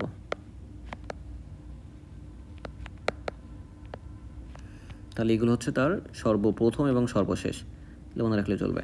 এখন তার সম্পর্কে এক্সট্রা কিছু তথ্য আমরা মনে রাখি, যে রবীন্দ্রনাথ ঠাকুরের প্রথম স্বাক্ষরকৃত প্রকাশিত কবিতা হচ্ছে আমাদের হিন্দু মেলার উপহার, এটাকেই বললাম, তাই না?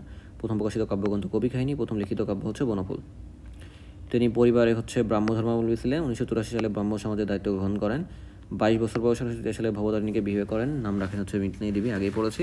তিনি জাপান যুক্তরাষ্ট্রে 1916 সালে, ইউরোপে 1926 সালে, দক্ষিণ পূর্ব এশিয়া 1927 সালে, রাশিয়া 1930 সালে এবং সিংহলে শ্রীলঙ্কা 1934 সালে ভ্রমণ করেন। যজ্ঞেশ্বরের যজ্ঞ একটি সমস্যামূলক ছোট গল্প তারই। রবীন্দ্রনাথ ঠাকুর 2বার ঢাকায় আসেন, প্রথমবার 1898 সালে, দ্বিতীয়বার 1926 সালে। পিতা জমিদার দেখাশোনার জন্য রবীন্দ্রনাথ ঠাকুর বাংলাদেশের সিরাজগঞ্জের শাহজাদপুরে, কুষ্টিয়া, শিলাইদহ এবং নওগাঁর পতিছড়ে গমন করেন। শিলাইদহ থাকাকালীন তার তৈরি, চিত্রা এবং কথা ও কাহিনী রচনা করেন। তিনি সর্বকালের সর্বশ্রেষ্ঠ বাঙালি হচ্ছে দ্বিতীয়। তার সম্পাদিত পত্রিকা হচ্ছে সাধনা, ভারতী, বঙ্গদর্শন, ভান্ডার এবং তত্ত্ববোধনী। এই 5টা পত্রিকার নাম মনে রাখতে হবে, কেমন? সাধু ভাষা রচিত সর্বশেষ উপন্যাস হচ্ছে চতুরঙ্গ। কথাগুলো সবই আমরা পড়েছি। তো এটাই ছিল রবীন্দ্রনাথ ঠাকুর সম্পর্কে যাবতীয়। এতটুকু মনে রাখলে আমি আশা করি যে রবীন্দ্রনাথ ঠাকুর সম্পর্কে আর কোনো সমস্যা আমাদের থাকবে না। আজকের মতোই তাহলে আমরা এই পর্যন্তই, এখন আমরা বাদ দিই, ঘুমাই। Thank you so much for watching.